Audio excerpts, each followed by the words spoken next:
Boa noite, pessoal. Esse é o Quinta de Ouro, que realmente nessa edição deveria chamar Quinta de Bitcoin, porque hoje a gente vai falar de um assunto realmente importante. Eu sei que vocês adoram me ouvir chicoteando o pessoal que não é muito inteligente, da tal da base conservadora que diz lutar pela liberdade, mas em vez de a gente ficar aqui falando as mesmices sobre as vias equivocadas de você achar que você está lutando pela liberdade, hoje a gente vai realmente conversar sobre uma via concreta, uma espécie de bote salva-vidas para você lidar com o totalitarismo que só aumenta, com ou sem bancada conservadora, com ou sem incompetência dos deputados que dizem que estão interessados na nossa liberdade, mas muitas vezes, para mim, parece que estão muito mais interessados nos benefícios do estamento burocrático ao qual eles grudam como cracas, assim, participando do tal do establishment que muitos criticaram por tanto tempo, tá? A conversa de hoje é uma conversa séria, portanto, eu não vou nem perder tempo fazendo um comentáriozinho inicial. Eu só queria dizer para vocês o seguinte: totalitarismo é um negócio sério, tá na cara de quem quer ver. A liberdade é uma das coisas que mais choca desde que o mundo é mundo. E o controle, ele é connatural à política. Por mais que o Estado seja, digamos assim, uma instituição feita para evitar que os maus prejudiquem os bens, parece que, porque o Estado nasce para conter os maus, muitas vezes, se não quase sempre, ele acaba, por osmose, aprendendo mais com os maus e de virtuoso não tendo nada.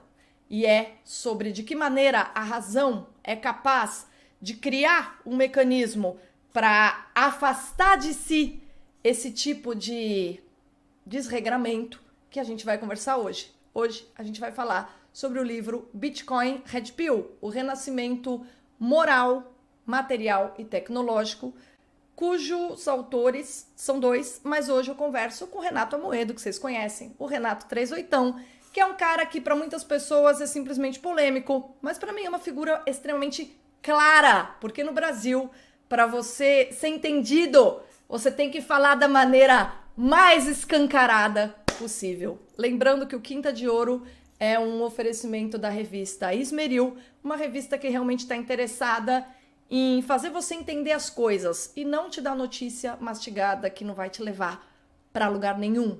Ao contrário, só vai fazer você afundar nessa torrente aí totalitária que anda ao lado da cocaína do noticiário 24 horas por dia. Vamos aprender coisas úteis, estudar aquilo que nos edifica, em vez de ficar alimentando essa mesquinharia de que é feita a política brasileira. Daqui a um minutinho, tô de volta com Renata Amoedo. Não precisamos de mais informações para compreender os fatos atuais. Pelo contrário, a alma do homem moderno está soterrada pela era informacional. Consumimos informações para preencher o vazio gerado por esta mesma cultura. E embora tenhamos conhecimento dos efeitos adversos deste comportamento num espírito esvaziado de sentido, assistimos e vivemos seus efeitos devastadores, nos ocupando de mais e mais desordem informacional. O brasileiro não lê pouco, o brasileiro lê mal. A revista Esmeril não é jornalismo, não é mera informação. É todo um trabalho de cautela e curadoria para que nosso leitor seja capaz de tirar dos fatos do cotidiano aquilo que permanece, que estimula o intelecto e que nos aproxima, através de análise, filosofia e literatura, da verdade, do horizonte que transcende a matéria e que educa o homem para a capacidade de ver nos mais caóticos fatos a ordem mesma da realidade.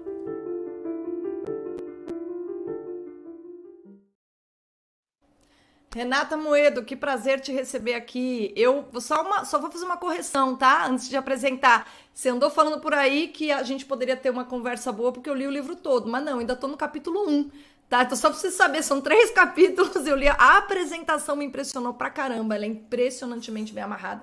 E eu li o capítulo 1, falta o 2 e o 3, mas vamos ver o que é que eu consigo conversar com você, tendo como base a apresentação e o capítulo 1. Seja bem-vindo, muito obrigada por estar aqui comigo hoje. Minha honra, mais uma vez, poder fazer uma conversa com uma pessoa intelectual, como a senhora.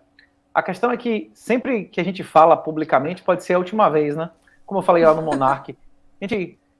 Primeiro que todos nós estamos a uma frase de sermos presos, né?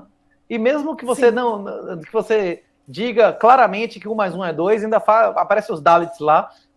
Eu estou dizendo que eu sou contra o cara criminalizar a dog pill, né? O bestialismo. O cara vai lá e diz que eu sou defensor do bestialismo, né? E não é vários caras, né? Mas foram centenas de pessoas aparecendo nas minhas redes sociais. Você vai morrer, estuprador de cachorro, não sei o quê, estuprador de gato. Pois a nossa pregação não é para a maioria, né? A gente prega para os remanescentes. A maioria mas na 500 verdade... anos antes de Cristo, já era claro, né, que a maioria Aristóteles, Platão dizem que a maioria das pessoas são escravos pela própria natureza.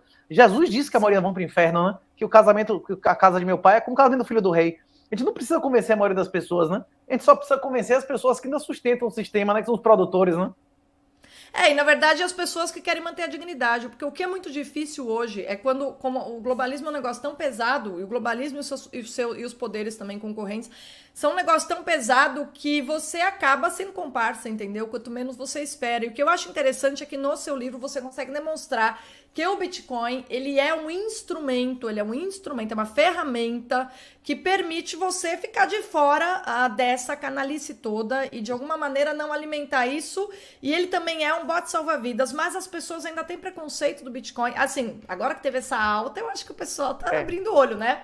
Quero só que, antes, enquanto você vai falando, só mostrar aqui pro pessoal, ó. O Yuri Vieira, autor desse livro, que já esteve aqui comigo numa live, é um dos maiores defensores do Bitcoin desde 2015. Ele vive de Bitcoin, se vocês não sabem, consegue ser livre, produzir a literatura. E nesse livro dele, que é extraordinário, A Sábia Ingenuidade do Dr. João Pinto Grande, ele tem aqui uma homenagem ao Satoshi, cara. Tem o último conto chama A Satoshi, o que é de Satoshi.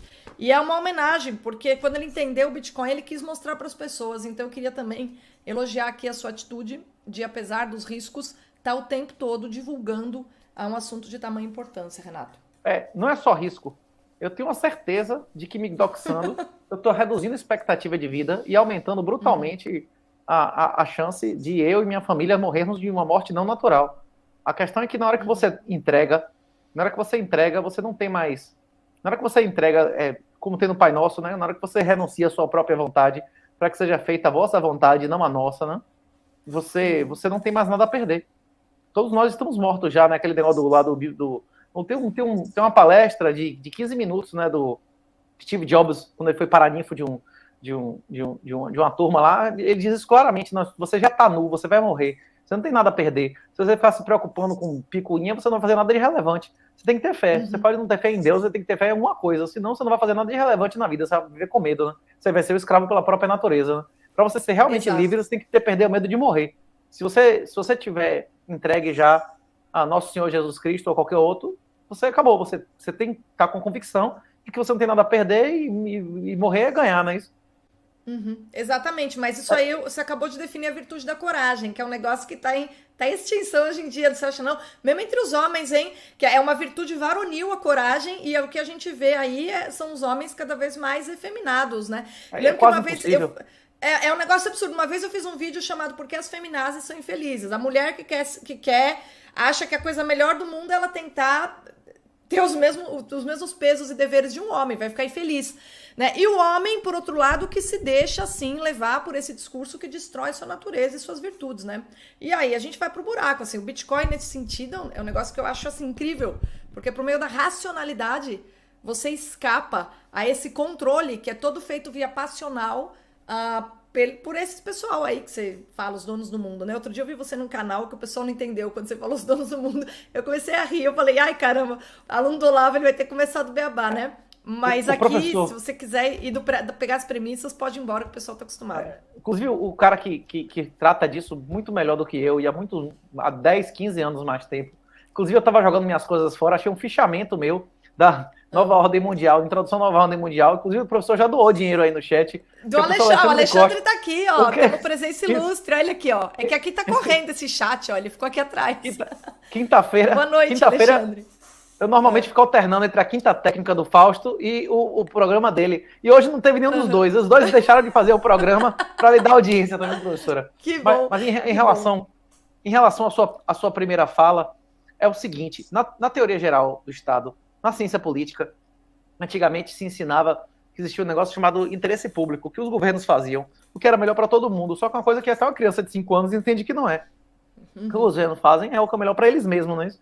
Então criou uma outra disciplina demonstrando como os políticos fazem o que é melhor para eles mesmos, que chama Public Choice Theory, que é a teoria das escolhas públicas, né? Essa teoria demonstra formalmente, há mais de 40 anos, mais tempo do que a gente existe, que em face de um estado de exceção, o seu voto na urna é irrelevante. Os seus votos relevantes é o que você faz com o seu dinheiro e o que você faz com o seu corpo.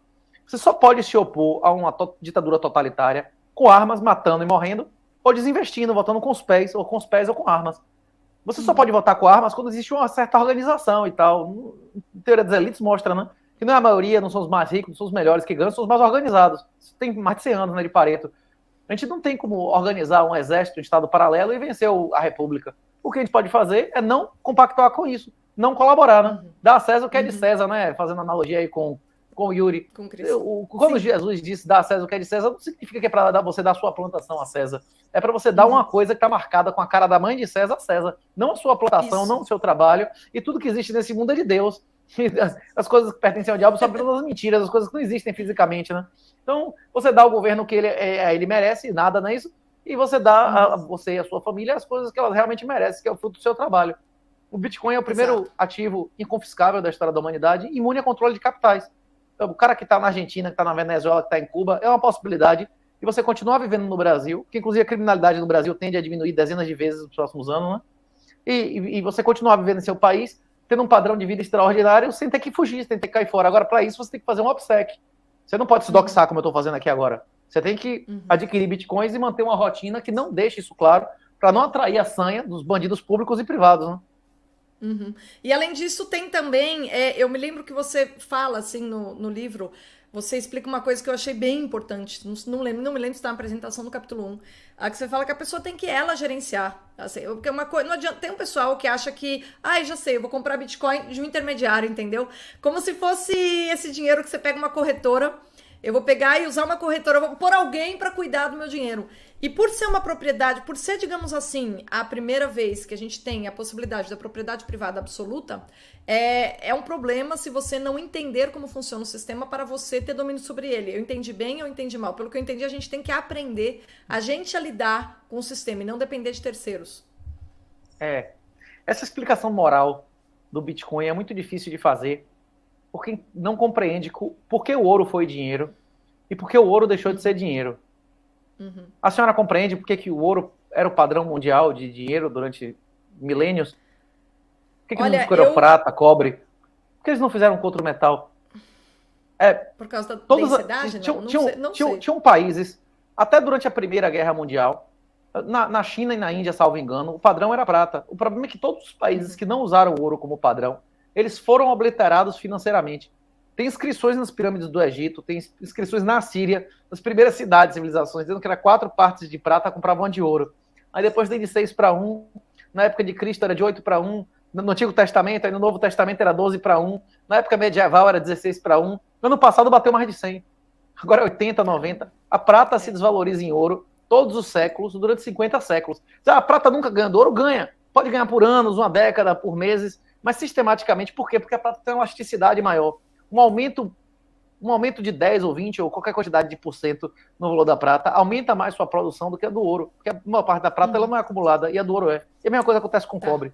Qualquer civilização tivesse escolhido acumular cobre em vez de ouro, ela seria menos pobre, porque ela teria, toda vez que o cobre começasse a aumentar de valor, ia aumentar o estímulo a produzir cobre, e como é fácil, muito mais fácil explodir a inflação do cobre do que do ouro, e o mundo é assim, tá cheio de um negócio que corroer mais rápido e tem uma elasticidade maior.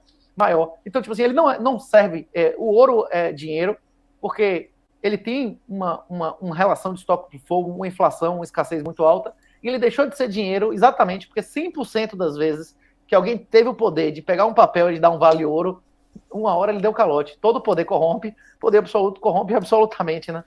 Então, Então, o Bitcoin... foi digamos assim, a falsificação do ouro que acabou com o ouro. Porque do padrão ouro. O padrão ouro. Quando você põe papel no meio, você está falsificando, né? Você está dando uma promessa que pode ser boa ou ruim. Sim. Quando você tem um Bitcoin numa corretora, não está em sua autocustódia, você não tem Bitcoin. Você tem créditos de Bitcoin. Como você tem dinheiro no banco, você não tem dinheiro. Você tem crédito de dinheiro, pode ser bom, pode ser ruim. Depende, você vai saber na hora que você cobrar, né? Mas não é seu, Você tem um crédito. Você não tem dinheiro, você tem crédito. Você tem direitos a cobrar dinheiro de alguém. A questão é que seja alguém pode nem ter o dinheiro para lhe dar, né? Como aconteceu agora com a FTX, com a BlockFi. A maioria das pessoas que tiveram Bitcoin não tem mais. A maioria das pessoas que tiveram Bitcoin não tem mais, que confiaram em terceiros. Eles não entendiam porque o ouro deixou de ser dinheiro. Isso. Tá, porque foi pelo mesmo motivo. Então, se a pessoa não entende como é que o ouro deixou de ser dinheiro, ela não vai saber lidar bem com o Bitcoin. E se ele não entendeu por que ouro... E se ele não entendeu por que ouro era o dinheiro, ele não entende, por exemplo, que a inflação real é o aumento da base monetária. Que tudo em real, nos últimos 10 anos, se desvaloriza em média 20% ao ano. Se você não tem líquido, descontado o risco, trabalho, impostos, todos os gastos, 23% ao ano em real nos últimos 10 anos tem perdido riqueza. Porque eles aumentam a quantidade de reais a 23%. E a riqueza do Brasil, mesmo nominal, ela nunca recuperou em 2011. A tendência, o Brasil está envelhecendo, uma das sacadas do livro, inclusive a gente afirmava que a projeção do IBGE estava errada, o IBGE reconheceu. A maioria das capitais do Nordeste tem menos gente hoje do que há 10 anos atrás. Tem capital do Nordeste tem 14% menos gente. E aí o envelhecimento ele não é linear. Daqui a 10 anos vai ser o dobro, e daqui a 20 anos, 4 vezes mais. Tem lugares aí, a Coreia do Sul se projeta daqui a 40 anos, tem um terço da população atual, não é isso? Assim, tipo, a tendência é um negócio medonho, né? Tem mais gente da nossa idade do que de 4 anos nesse país. Mesmo mas todo as pessoas mundo não têm morreu. mais filho? Mas as pessoas não têm mais filho. Nossa geração foi a que mais morreu. A nossa geração pegou ano de morrer 79 mil pessoas, que no ano passado morreram 40 e poucas, não é isso? De morte violenta. É isso. Nossa geração que morreu mais, ainda tem mais gente da nossa idade do que com 4 anos. Tem países como a Coreia que tem mais gente com 60 do que com 6, né? Caramba. Que é o que vai ser aqui no Brasil daqui a 20, né? Eu acredito que isso só vai ser revertido com o fim do Estado Social. Isso. E mas uma das etapas para isso vai ser o fim do sexo não contratual. Mas o Estado Social parece que ele tem tudo para colapsar, ele não tem como se sustentar assim. A maioria deles colapsou. Tem um filme, inclusive, tem 2 filmes excelentes. As primeiras 2 experiências de Estado Social foi no México, né, que teve o negócio dos cristeiros lá, que eles mataram milhões de cristãos, foi um massacre e tal. Procure na internet, filme dos cristeiros, é um filme excelente, mostra o guri, ele só precisava diga, fuck Jesus, né, diga que se foda Jesus e ele tal, não quis. Isso. É um mártir. A mamãe não quer ver você morrer, não é isso? Tipo, aconteceu isso são coisas registradas, teve o processo todo para canonização. Sim. A mãe disse, por mim, meu filho, diga que se foda Jesus só para você viver, viva a República, e ele prefere morrer, né? Tipo, várias pessoas preferiram morrer, padres e tudo mais, não é isso? Aquele padre criminoso, bêbado e tal, aquilo aconteceu, do soldado chegar e dizer, você é um vagabundo, você é um bêbado, não sei o que lá, e ele fala assim, tudo que eu fiz, eu me arrependo. Agora, se eu chegar e disser para você, foda-se Jesus, eu não vou me arrepender. Tudo que eu fiz de errado, agora vai estar zerado, porque eu vou morrer como Marte e me mate, não é isso? Então, essas coisas têm testemunho e tudo mais. E a outro exemplo do Estado Social foi a República de Weimar, que criou o bigodismo, que a maioria das pessoas na Alemanha passaram a ter experiência de primeira pessoa de prostituição de filhos e netos para comer, não é isso? E essa é a consequência do Estado Social, né? É colapso total, e aí no colapso a maioria das pessoas que é fraca, evidentemente que a moralidade vai para o espaço, né? São poucos os fortes que aguentam, né? A maioria das pessoas elas não percebem o empobrecimento pelo aumento da base monetária, porque tem um ganho tecnológico. A questão é que, por exemplo, o governo imprime 23% mais real por ano, aí você sente que você perdeu 5 ou 10% de compra porque a tecnologia tem avançado. Até o empregado doméstico, o trabalhador rural, com o WhatsApp, ele otimiza o tempo dele. Não só gente que não trabalharia, que está trabalhando com o Uber. Tem centenas de pessoas fazendo o mesmo trabalho. Eles fazem o mesmo trabalho com uma pessoa que paga mais. Só o fato de haver o WhatsApp, dele ser facilmente encontrado e comunicar gratuitamente. Você não percebe a sua perda por causa do ganho de tecnologia. As coisas, qualquer sociedade que avança tecnologicamente, era para as coisas ficarem cada vez mais baratas. E aqui as coisas vão ficando cada vez mais caras. A diferença... É impressionante, cara. E assim... Não, desculpa, completa aí que depois eu tenho uma pergunta para você. A diferença entre o preço que aumenta e o aumento da base monetária é a senhoriagem. E isso é mais para o governo, isso aumenta a riqueza do governo hoje. O governo gasta mais, ele consegue apropriar mais riqueza através de senhoriagem do que através de tributos. Mas olha só, Renato, eu me lembro que teve uma vez que eu tava num desses programas como comentarista e o pessoal tava discutindo ali, todo empolgado com aquela redução de alíquotas que o Bolsonaro fez, desesperado no último ano, já percebendo que ele poderia perder a eleição e tal. E aí eu lembro que eu cheguei a fazer um comentário tipo, muito obrigado, você reduz a alíquota, meu amigo, mas com a inflação que tem no Brasil, isso aí não é redução de imposto, entendeu? Porque via inflação é que a gente se ferra, via inflação que vocês estão... Assim, eu não sei explicar com a clareza que você faz, mas a inflação, para mim, é imposto indireto, entendeu? E aí não adianta nada você ficar falando, puxa, ele está reduzindo... Não dá para você falar que você é o presidente que reduziu o imposto se você foi o presidente durante um governo que teve tanta inflação.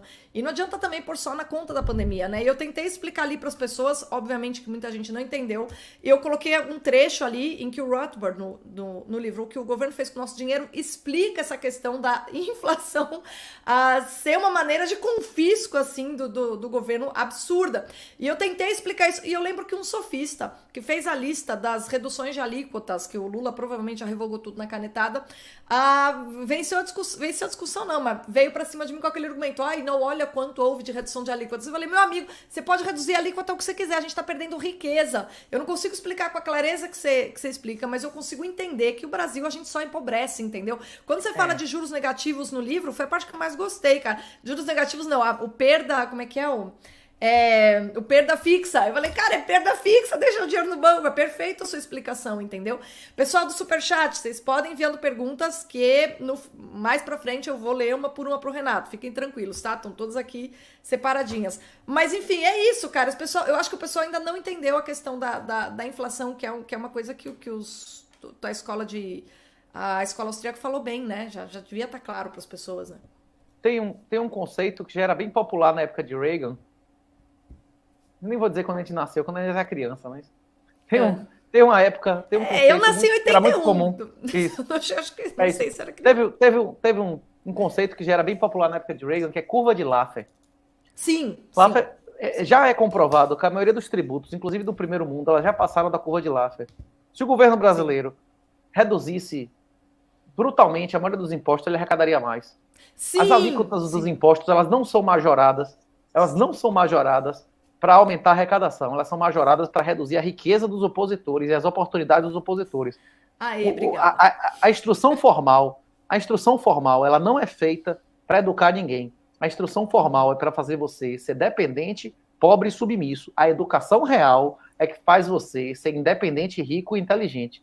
A questão é que a maioria das pessoas não entende que a instrução formal é oposta à educação real. A educação real que o pessoal paga aí na sua revista, paga no seu curso, vai atrás de fazer cofre. Isso é educação real, de Gugu, né? Isso do professor Alexandre Costa. A educação real é aquilo que te torna inteligente, independente, não só espiritual, emocional, financeiramente. Não é isso? O governo, o presidente da República, o prefeito, quer que seu filho seja independente ou dependente. Ele quer que ele seja obediente ou desobediente. Ele quer que ele seja inteligente ou imbecil. É isso.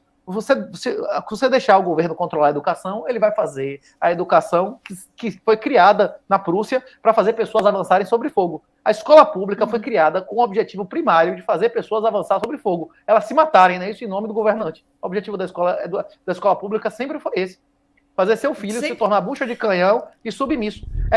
Tem um livro, tem um filme, não sei se você lembra, Poderoso Chefão, que o Michael, que se torna o padrinho no final, ele é expulso da família. Se você é um merda, você é um traidor, porque você foi ser voluntário a lutar pela Itália. Lutar para libertar a Itália, que é a terra dos nossos ancestrais. O cara, não, mas eu fui lutar para libertar a terra dos nossos ancestrais, não é isso? Devolveu uma coisa à América que nos deu. A América nunca lhe deu porra nenhuma, não é isso? Quem lhe deu foi sua família. Se você fosse preso, se você morresse lá, quem é que ia buscar você dentro da cadeia? Quanto é que ia custar isso pra gente? Você deve sua lealdade primeiro à sua família, a gente, e depois ao país, não é isso? A maioria das pessoas não compreende isso, né? Não compreende e a escola destruiu isso totalmente, porque você está falando de agora, assim, esse plano vem do século XVII. No século XVII que você começa a falar que tipo de educação a gente tira a igreja da parada, porque a igreja entra em crise, a gente tira da parada e a gente cria a educação do cidadão. No 17, 18, 19 a coisa foi só piorando, no 20 a coisa é degradação total, para criar um bando de débeis mentais. Quando eu fui estudar na Europa, eu morei com caras que tinham esposa castrada, que não tinha clítoris. Eu convivi com muçulmanos, morei com judeus. Eu passei um tempo no exterior. Mas o que mais me afetou o que era mais longe, eu me identifico mais moralmente com um muçulmano que casou com a esposa castrada do que um cara que diz que prefere pagar imposto de renda do que sustentar os pais. Porque quem arranjou emprego, quem dá educação e a saúde dele foi o governo, e não o pai e a mãe, né? Isso? Então você, o quê? Várias vezes o cara diz assim, eu prefiro pagar imposto do que sustentar. Quem deu minha educação foi o governo. Quem arranjou emprego, botou minha saúde foi o governo. Eu me identifico mais moralmente com o cara casado com a mulher castrada do que com o cara desse. Ele não sabe o que é família, ele não sabe o que é pai, mãe, irmão, não é isso? Ele não sabe o que é mulher, o que é filho. É isso, o ET pra mim. Esse pessoal aí, tipo assim, é por isso que eu tô dizendo, a nossa cultura, a nossa sociedade, nossos símbolos, a nossa identidade portuguesa e espanhola foi baseada na oposição, né? Na luta de 700 anos para se livrar do islâmico. Sim. E de ameaça existencial, agora nossa última esperança, né? Tipo, é o cara que tá dando testa no... Não, mas pelo menos eles têm a força de conservar a tradição, né? O que a gente não tem o cara, aqui... Ele reconhece o pai e a mãe dele, né? Isso como pai e mãe, né? O cara sabe que é obrigação, né? Isso ele tem que honrar e tal, né? Sim. Pelo menos eu tive um testamento. Então, mas e aqui não, o pessoal voltou as costas ao cristianismo, que era o que dava, que era o sustentáculo moral da civilização. Sem cristianismo você não tem nada. A Europa cai e a gente vai indo pro mesmo caminho, né? A gente ainda tá assim, não tá tão... Eu morei na França, ali foi bem deprimente. Ali eu vi que... A fecundidade mais alta que aqui, viu? A França tem uma fecundidade mais alta que o Brasil. O Brasil nas Américas só perde do Canadá. Mas é por causa dos imigrantes, não é por causa dos franceses, não. Ah, com certeza. Mas vai ter algum guri lá. Vai ter algum guri no exército, vai ter algum guri trabalhando. Aqui não vai ter nenhum. Fora o Canadá, não tem nenhum país, nem Haiti, nem Cuba, ninguém tá tendo menos filho que o Brasil. Fecundidade mais baixa de todas. Isso só vai se resolver com o fim do welfare. Sem fim do welfare, não vai ter o fim do ginofascismo, não vai haver o fim... inclusive, tem a tendência agora do fim do sexo não contratual, né? Qualquer mulher pode dizer que foi estuprada 2 anos, 1 ano, daqui 6 meses depois. A questão é que, voltando à questão de Bolsonaro que você comentou, é muito difícil o cara fazer o que o Bukele fez. O Bukele, o kebab lá, o muçulmano. Sim, do El Salvador, né? Isso. Inclusive, essa semana eu assisti três aulas comentando que o surgimento do islamismo pode ter sido consequência de El Salvador, né? Porque sem a peste de Justiniano, não teria sido despovoada da região e o muçulmano não teria se expandido em 90 anos a todo o norte da África e tal, que estava despovoado, né, cara, da peste de Justiniano. E essa peste, muitas pessoas teorizam que tenha sido consequência de vulcão em El Salvador. O que esse Bukele fez foi o seguinte: ele pegou 6 meses depois de Bolsonaro, ele também é da nossa geração, a diferença da gente é de menos de 2 anos. Ele é um cara outsider, ele limpou o Supremo, ele limpou, tirou 20% dos juízes do país, limpou os gerais, ele fez uma desnazificação. Inclusive o Princeso, que agora está apoiando Dilma, apoiando as medidas de Dilma, aplaudindo o Princeso na Padil, dizendo, tem que ser Princeso já mesmo. era. Eu não falo mais um pio pro Princeso, eu sempre apoiei o Luiz Felipe, e agora eu vi ele na fotinho com aquela bancada porcaria do PL que não faz nada que preste, que só passa vergonha. Cansei de ver essa gente aí, não aguento mais esse pessoal. O Peter Turguniev, que hoje em dia é o porta-voz lá da Ucrânia no Brasil, que é um cara de extrema esquerda, ele diz que o Princeso está à esquerda do PCO, que o Princeso foi o primeiro cara a defender Dilma no aumento da reserva de 1 ano no Brasil, que o Brasil não precisa de dólar, né? Você não escreveu um negócio desse? Meu Deus do céu, mas voltando, esse cara mencionou diversas vezes na campanha desnazificação. Desnazificação é o conceito político, né? De você limpar, fazer uma limpeza, como aconteceu na Alemanha. O que aconteceu na Alemanha? Mesmo que você fosse um cara decente, mesmo que você tivesse um bom juiz, um bom professor, você podia continuar exercendo seu cargo se você tivesse participado do Partido Nacional Socialista dos Trabalhadores Alemães? Não. Olha, bicho, não importa se você cometeu crime ou não. Se você fez parte disso, você não pode mais exercer nenhum cargo no Estado, não é isso?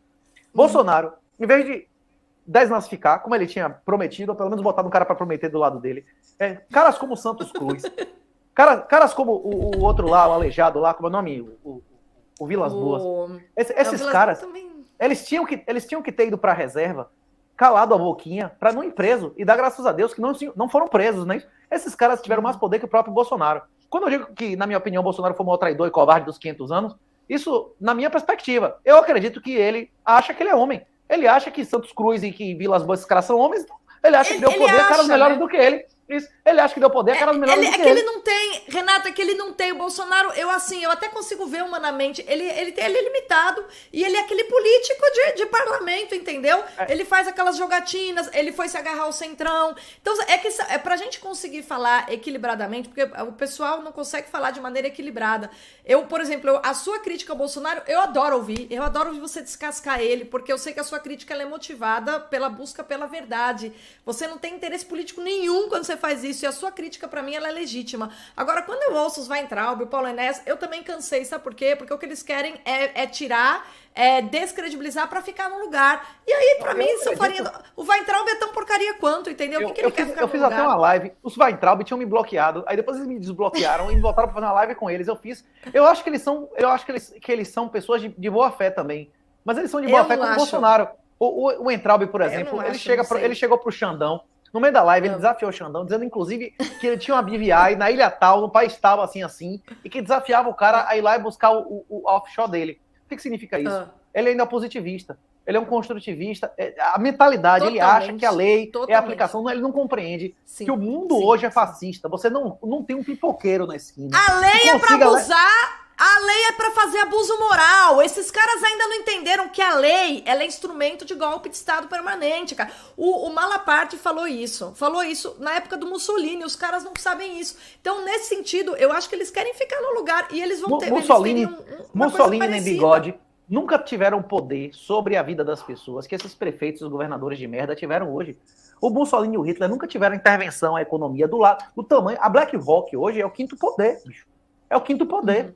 Os caras, eles podem comprar qualquer empresa. Esse negócio que eles estão fazendo agora do Fed, escolher os bancos que vão ser salvos, antigamente eles perseguiam os caras que eram opositores. Aí depois perseguiam os caras... Agora eles já estão perseguindo os caras que não são da patota. Não vai ter... A Big Tech não vai permitir seu discurso. A senhora não vai existir em YouTube.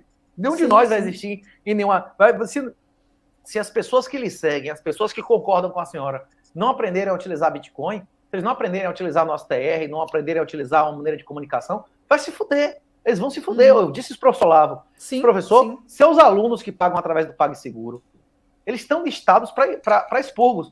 Se você for aluno do professor Olavo, não tem a mínima dúvida que algum cara, na hora que você tiver com ação judicial para tomar uma posse ou uma investigação social, deve ter essa listinha na BIM, deve ser essa listinha na mão de vários vagabundos lá. Agora, se esses caras pagassem Bitcoin, pagassem na Lightning, ninguém ia ter essa lista, ninguém ia ter o pessoal não ia estar mapeado. Não ia estar mapeado. Exatamente. Eu estou mapeada totalmente. Não deu 2 anos. Não deu 2 anos que eu disse isso. E o professor Olavo teve problema com a Receita exatamente por causa das remessas através do sistema bancário, não é isso? Tá vendo? Quiseram tirar o dinheiro dele. Você foi aluno dele quanto tempo, mas eles queriam humilhar o cara, tirar a paz do cara mais do que o dinheiro, e acusar o cara criminalmente de alguma coisa em um lugar onde dá pena criminal, né? Tipo, tirar a paz do cara. Nossa, não é nem dinheiro, foda-se dinheiro. É destruir a vida do cara. É destruir. Eles usam a lei e eles usam todos esses canais para destruir. O que é interessante, quando você fala que o Bitcoin é uma ferramenta, que é um bot salva-vidas dessa perversão toda, eu acho que você está completamente correto, porque é justamente isso. Essa é a melhor imagem. É um bot salva-vidas, entendeu? Porque senão você está na mão, ou você está no navio pirata, meu amigo, ou você está no bot salva-vidas. Você não tem, como dizer Aristóteles, não há terceiro. É o princípio do terceiro excluído. Não tem jeito. O Bitcoin, ele não garante que vai ser uma solução permanente. Soluções criptográficas de topo de 100 anos atrás, de 50 anos atrás. Hoje é trivial quebrar. Provavelmente em 20, 30 anos, o Bitcoin, talvez em 20, 30 anos, vai ter que se reinventar, vai ter que mudar a prova de trabalho. Talvez essas mudanças, haja bugs no sistema. Eu não posso afirmar com convicção que o Bitcoin vai existir daqui a 50 anos. Mas se o Bitcoin existir por 20 anos, ele pode ser a ferramenta para que as pessoas sobrevivam. É porque, ao final da história, nos próximos 10 anos não vai existir mais identidade impressa. Eles não precisam, eles querem que a identidade seja digital para ele poder cancelar a sua identidade, né? Eles precisam que sua CNH seja digital. A maioria dos aeroportos você não embarca mais, você não faz hoje em dia uma aduana sem reconhecimento facial, digital e tudo mais. Você vai precisar fazer total controle biométrico para acessar a internet. Você vai ter um controle, eles vão ter um controle que nunca tiveram. Agora, as pessoas que tiverem Bitcoin, eles vão poder comprar, inclusive acesso à internet de satélites de outros países, né? O Elon Musk, nos últimos 15 dias, deixou muito claro que ele também quer ter um aplicativo vital como o Alipay, o WeChat, todos os governos, esse negócio do meu Gov, todos eles querem a mesma coisa. Um aplicativo que concentre todos os serviços para concentrar todo o seu Big Data, para que ele ter toda a informação sobre você, para ele ser o provedor de todos os serviços, inclusive praticando discriminação perfeita, lhe cobrando o máximo do que você pagaria em cada coisa, não é isso? Exato, porque eles querem ser todos monopolistas, né? É o exato a oposição total à liberdade, né? Porque quando você é um monopolista, é como a imagem é você esmagando, assim, todo mundo embaixo da sua pata, né? Renato, tem um monte de pergunta aqui, mas antes eu queria que você falasse assim, quando a gente fala de renascimento moral, material e tecnológico, eu acho que uma coisa só, vários libertários ficam bravos comigo, porque uma vez eu falei assim, tem vários conceitos que eu já li em autores libertários. Eu gosto muito do Hope, né? Eu acho que o Hope é um gênio, foi um dos maiores pensadores do século XX. Mas tem alguns pontos que eu fico pensando assim, que o ser humano é sempre uma desgraça. Quando o pessoal libertário, eles falam do pacto de não agressão, por exemplo, eu lembro sempre do Santo Tomás de Aquino, que ele dizia o seguinte, olha, as pessoas virtuosas não precisam nem ter Estado, não precisa ter nada, não precisa ter lei, porque elas têm a lei moral dentro de si, né? Elas têm a lei moral dentro de si, elas têm um tempo todo procurando autocontrole e se guiando pela virtude. O Estado é feito justamente para conter os desgraçados, né? Então, assim, nesse sentido, eu sempre fico me perguntando, será pacto da não agressão, por exemplo, é um conceito que eu não consigo imaginar, vendo o que o totalitarismo está se tornando, eu não consigo ver isso realizado, a não ser pelas pessoas virtuosas, entendeu? Então, assim, eu tenho alguma dificuldade com alguns conceitos libertários. Agora, o Bitcoin como ferramenta, eu acho que é um negócio tão claro, a virtude própria é um negócio, assim, para mim é tão claro que eu acho que essa é uma ideia inequívoca, entendeu? Que as pessoas têm de olhar como ferramenta e que não é que vai produzir a ideia de quem inicia, a ideia de quem inicia o princípio da não agressão afirma que está errado as pessoas que estão erradas, que iniciam violência contra pessoas inocentes. Isso não é ideia incontroversa? Essa ideia é lícito iniciar violência contra pessoas inocentes? Não, essa pessoa está errada, mas assim, o problema é incontroverso, não é isso ou não? É incontroverso, mas o que eu quero dizer é, o pacto da não agressão, você acha que é viável? O princípio da não agressão é que você só pode utilizar violência contra pessoas que utilizaram violência contra você antes. Não é isso que diz o princípio da não agressão? Esse é o princípio, pra mim, mas e o pacto? Eu não vejo diferença nenhuma disso e da regra de ouro de Jesus, que ama ao próximo como a si mesmo e a Deus sobre todas as coisas. A Deus, para mim, Deus se apresentou a mim como a verdade, não é isso? Eu sou o caminho, a verdade e a vida. Ninguém vem ao Pai senão através de mim, então eu sou Deus, não é isso? Não é isso que Jesus diz? Por isso que o pessoal... Isso sim, é isso sim. Mas o que eu tô falando é como é que a gente se livra do Estado, que Jesus Renato? É Deus. Agora os testemunhos de Jeová, o pessoal vai achar ruim, né? Dizer que Jesus é Deus, né? O pessoal que não reconhece o concílio de Nicéia, né? Como é Mormon. Mas para todas as outras igrejas que se consideram cristãos, Jesus é Deus e Jesus diz que ele é a verdade. Então, o que significa você amar a Deus sobre todas as coisas? Você aceitar a realidade das coisas, né? Você aceitar que sim é sim, não é não, que a verdade é absoluta, que existe direito natural, né? Isso é isso que homem é homem, mulher é mulher, que você não vai ser uma mulher se você fizer uma vagininha de mentira no lugar do seu pênis, né? Você aceitar a realidade, você amar a Deus, é você aceitar e ser grato de estar nesse mundo. É uma bênção. Nós somos mais ricos que qualquer imperador do passado. Tem que dar graças a Deus que seu bisavô não tinha papel higiênico, meu pai, minha mãe nasceram em casa sem televisão, meus avós nasceram em casa sem energia elétrica. Minha geração, pelo amor de Deus, a gente está vivendo num mundo de uma riqueza inimaginável há poucas décadas atrás. Sim. Né? Agradecer, ser grato por isso. Né? É isso que eu acredito que é. Então, para mim, o princípio da não agressão constitui-se em um nível de identidade altíssimo, a regra de ouro de Jesus. Eu não vejo muita diferença.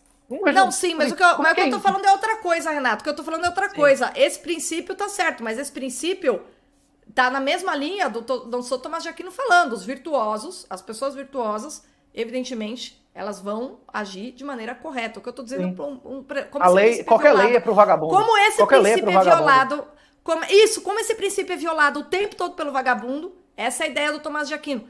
Constitui-se o Estado para conter os malfeitores. E assim, essa é a minha dificuldade de imaginar a possibilidade da gente se livrar do Estado, você entende?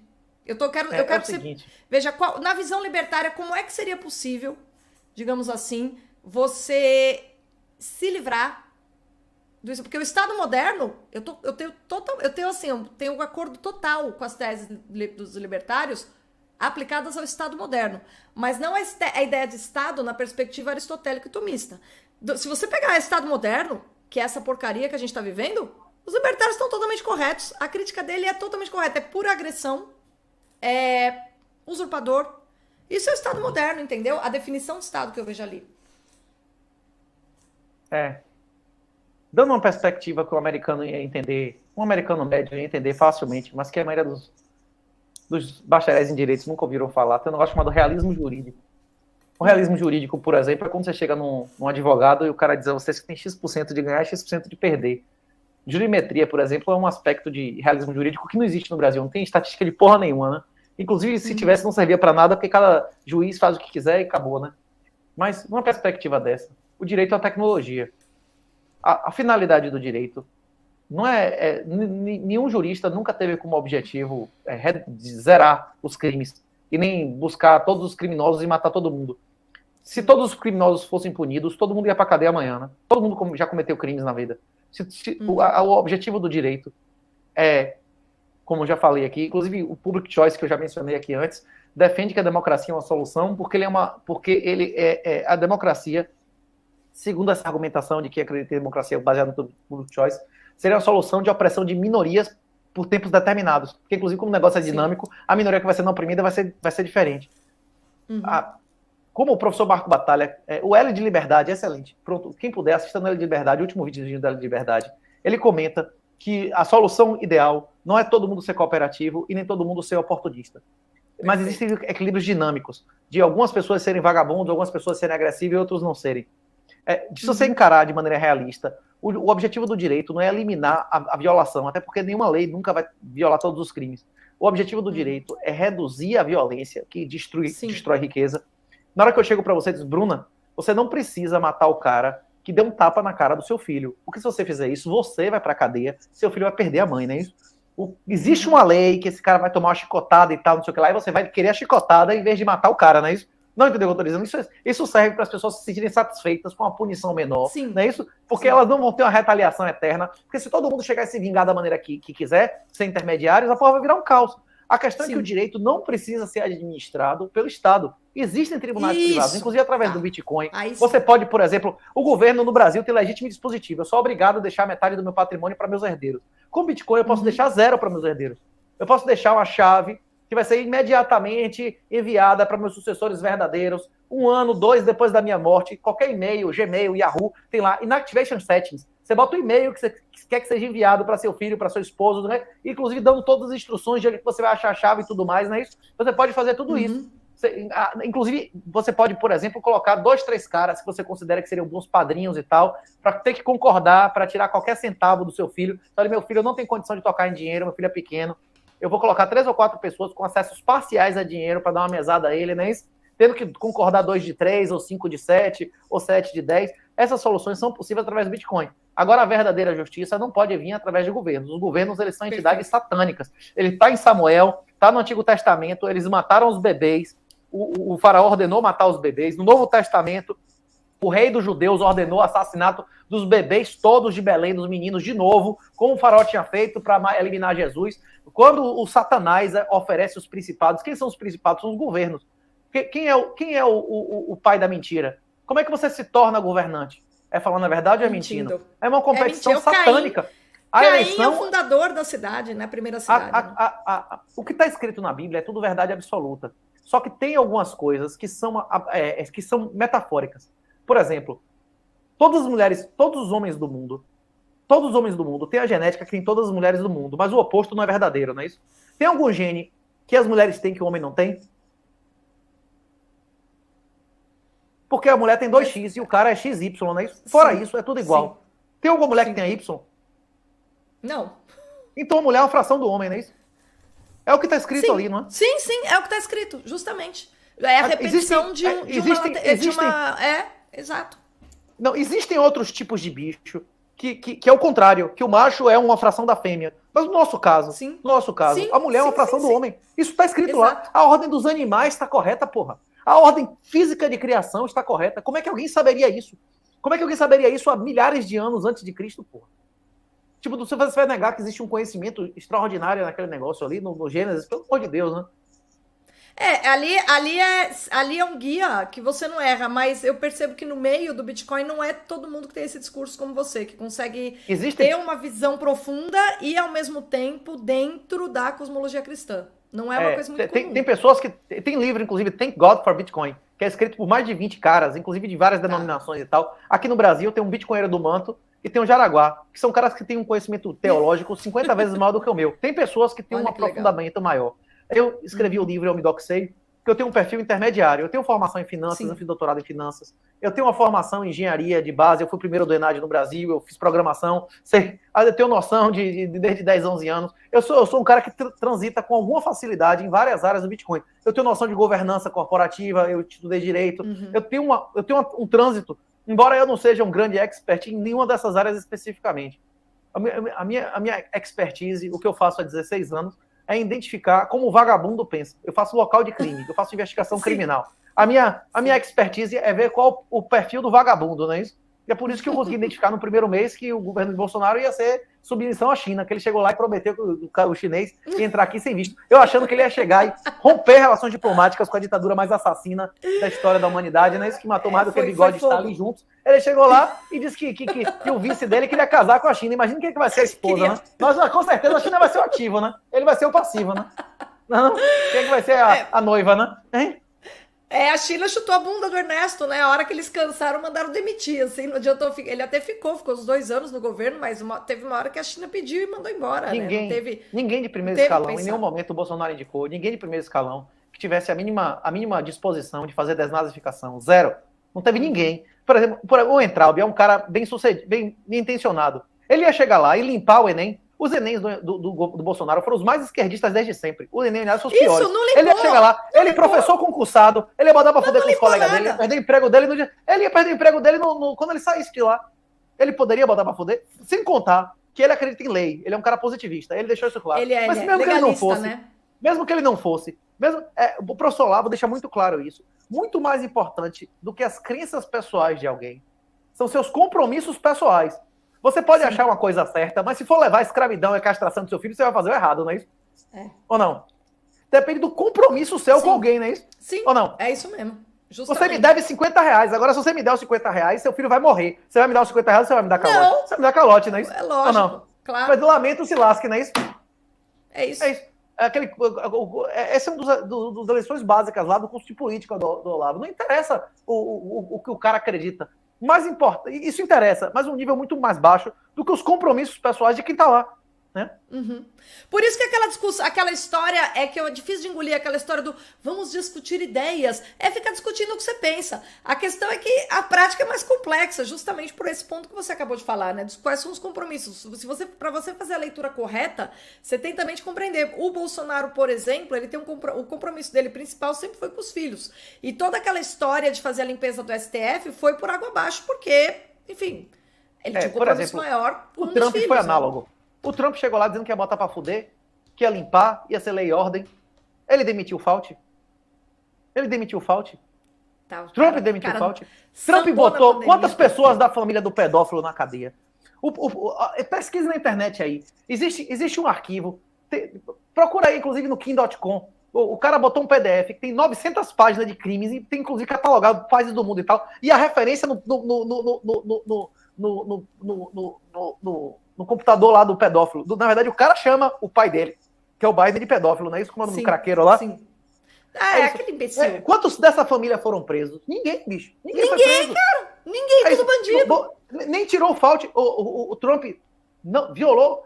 O Japão, que é um país que não reconhece muito direitos individuais, ele disse que não ia ter máscara, não ia ter nada, porque não existiam dispositivos legais autorizando isso. O Japão respeitou muito mais direitos fundamentais do que os Estados Unidos. Sim. Teve tranca-tudo, teve máscara, palhaçada, o exército foi obrigado. Total.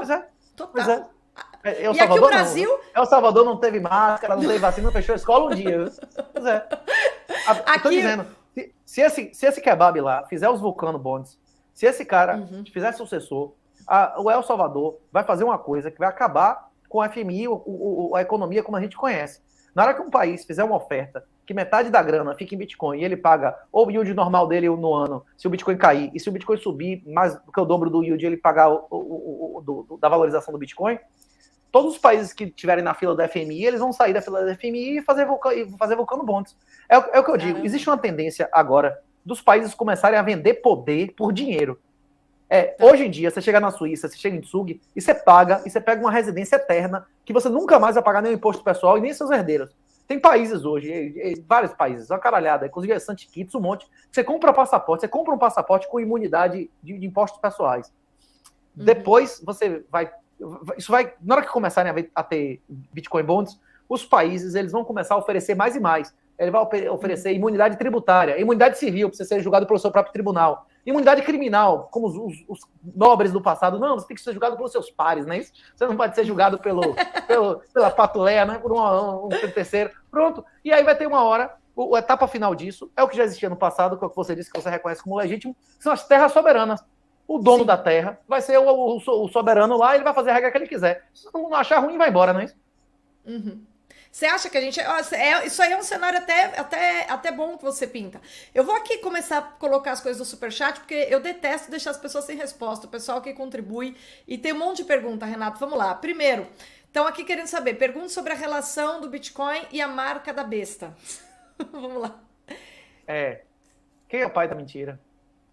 Então, você já falou. Essa você já respondeu, né? É o diabo. O dinheiro fiduciário é satânico. Quem diz isso não sou eu, é obra clássica da literatura alemã, de Goethe, né, Goethe? Lá, como é o nome? Fausto. O diabo, o Mefisto, ele ensina a fazer dinheiro fiduciário. Botar num papel que tem um X de ouro, mesmo sem ter o ouro. É isso. O dinheiro fiduciário é uma mentira. Eu digo que tem X reais, amanhã é outra quantidade, depois de amanhã é outra, eu digo quantos reais são, eu sou devedor de reais, eu crio reais, diluindo todas as pessoas que têm real no bolso. Isso é uma coisa totalmente satânica e demoníaca, né? O dinheiro, pra mim, a marca da besta é o CBDC. O CBDC não vai permitir que você compre ou venda nada sem autorização do diabo, das entidades satânicas. O final do dinheiro físico, o final da identidade, de passaporte físico, é a etapa final de sua escravização. A janela para você obter alguma liberdade. Alguma liberdade pode ser uma... Você não precisa necessariamente ser no Bitcoin, mas com riqueza fora do legacy. Sim. Riqueza em coisas que não possam ser alcançadas pelo Estado. Você pode ter um offshore em 2 ou 3 países, você pode ter 5 ou 6 passaportes, como Ayrton Senna, só que a maioria das pessoas não tem condição de ser livre através... É muito caro. O Bitcoin é a offshore suprema que você consegue comprar com R$2 na BIPA, né? Sim, tá. É nesse sentido que ele é... Tá, é só as pessoas conhecerem e começarem a se interessar, né? Aqui, ó, o Organismo Vivo pergunta: quem garante que o Bitcoin não está sob o controle de ninguém? Na informática, ninguém cria nada sem ter um backdoor. Essa código é uma aberto. Que te fazem muito. O código é aberto. O código é aberto, vai lá e verifique se tem um backdoor. Vai lá e verifique e descubra que você ganha bilhões de dólares. Vai lá. Quantas pessoas não estão procurando? Quantas pessoas já não tentaram encontrar? Se você encontrar e shortar Bitcoin e expor isso publicamente, você vai ficar infinitamente rico no dia seguinte. Vai lá, faça isso. Quantas milhares de pessoas não estão tentando? Boa, Renato, vamos lá. Aqui um comentário do Márcio Luz. Sobre a inflação, Gustavo Franco, ex-presidente do Bacen, ministro da Fazenda, já disse: inflação é o imposto mais perverso porque cobra dos mais pobres. Eu acho mais perverso porque ele cobra de quem confiou em você. Isso, porque quem acumulou a moeda, quem acumulou o título, foi quem confiou no governo. Não é os mais pobres. Que o pobre não tiver dinheiro no bolso, foda-se. Não é isso? Se ele dizer não acredita nessa merda, eu quero ter gadinho. O problema é que quem confiou em você, no aposentado, que foi lá e comprou o título do governo, que tinha saldo em real. E é por isso que eu digo, na minha opinião, quem acumula reais, quem tem imóveis, ações nesse país, é moralmente inferior a Lula. Quem investe numa ditadura de exceção é inferior moralmente ao ditador, porque o ditador está defendendo a família dele. Você está destruindo a sua família para enriquecer o ditador, não é isso? O que é mais imoral? Estuprar o seu filho ou o filho do vizinho? Você adora esse exemplo também, eu vi nos outros. Você está estuprando seu filho? Você investindo em real, você tem ações, você tem imóvel você está estuprando seu filho. Quem investe no Estado que defende cirurgia transexual infantil não está pagando. Castração. Você está financiando castração infantil. Você está financiando gaysismo, negrismo, cotas negristas, cotas racistas, cotas gaysistas. Você quer financiar isso? Você acha que isso vai levar você para onde? Você botar dinheiro nisso. Se você bota dinheiro numa coisa que paga imposto para isso, você é comparsa disso. Agora, o imposto que é cobrado na fonte, eu lamento. Você não tem. Se você não, a diferença entre sexo maravilhoso e estupro é o consentimento. A diferença de roubo e doação é consentimento, não é isso? A questão é se é voluntário ou se não é. Se você consome e você não tem alternativa, beleza, você não tem culpa. Agora, se você podia não dar aquele dinheiro à organização satânica e vai lá e dá, você vai responder por isso, né? Boa. E se você não entendia isso antes, agora que me está me ouvindo, você está entendendo. Se você tem ações no agora Brasil, tá claríssimo. se você tem imóveis no Brasil, se tem investimentos que financiam uma ditadura, se você tem a Coreia do Norte, a Cuba, Venezuela, você... Ixi, travou um pouquinho aqui. Bom, vamos esperar voltar ao normal para a gente continuar respondendo as questões. Cadê o Renato? Deixa eu tirar ele da sala e pôr de novo. Vamos ver se vai funcionar ou não. Pô, tá tão boa essa conversa. Eu adoro ouvir o Renato Amoedo falar, porque ele dá aqueles exemplos assim, a lá Olavo, cara. Ele dá aqueles exemplos assim, que se a pessoa não entender o negócio, com ele a pessoa entende. Vamos ver se volta. Que a gente continua respondendo as questões, beleza? Travou. A internet dele não tá muito boa. E agora, olha, pessoal, é que isso aqui eu não consigo falar nada pra vocês, tá? A gente tem que esperar o Renato voltar. E temos aqui várias questões ainda no Superchat para responder, tá? Mas eu deixo, enquanto o Renato não volta ao normal aqui, deixa eu explicar para vocês que eu coloquei assim, eu nem tava sabendo, porque eu baixei o Bitcoin Red Pill e comecei a ler.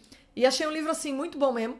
E aí eu baixei o livro, comecei a ler e depois eu fui ver que tinha na minha livraria. Eu nem sabia que o pessoal da livraria tinha colocado lá. Aí eu liguei e falei, olha, o Renato Amoedo vai, eu já tinha marcado a live com ele, falei, olha, ele vai lá quinta-feira, vocês conseguem dar o maior desconto possível, né, pra ele?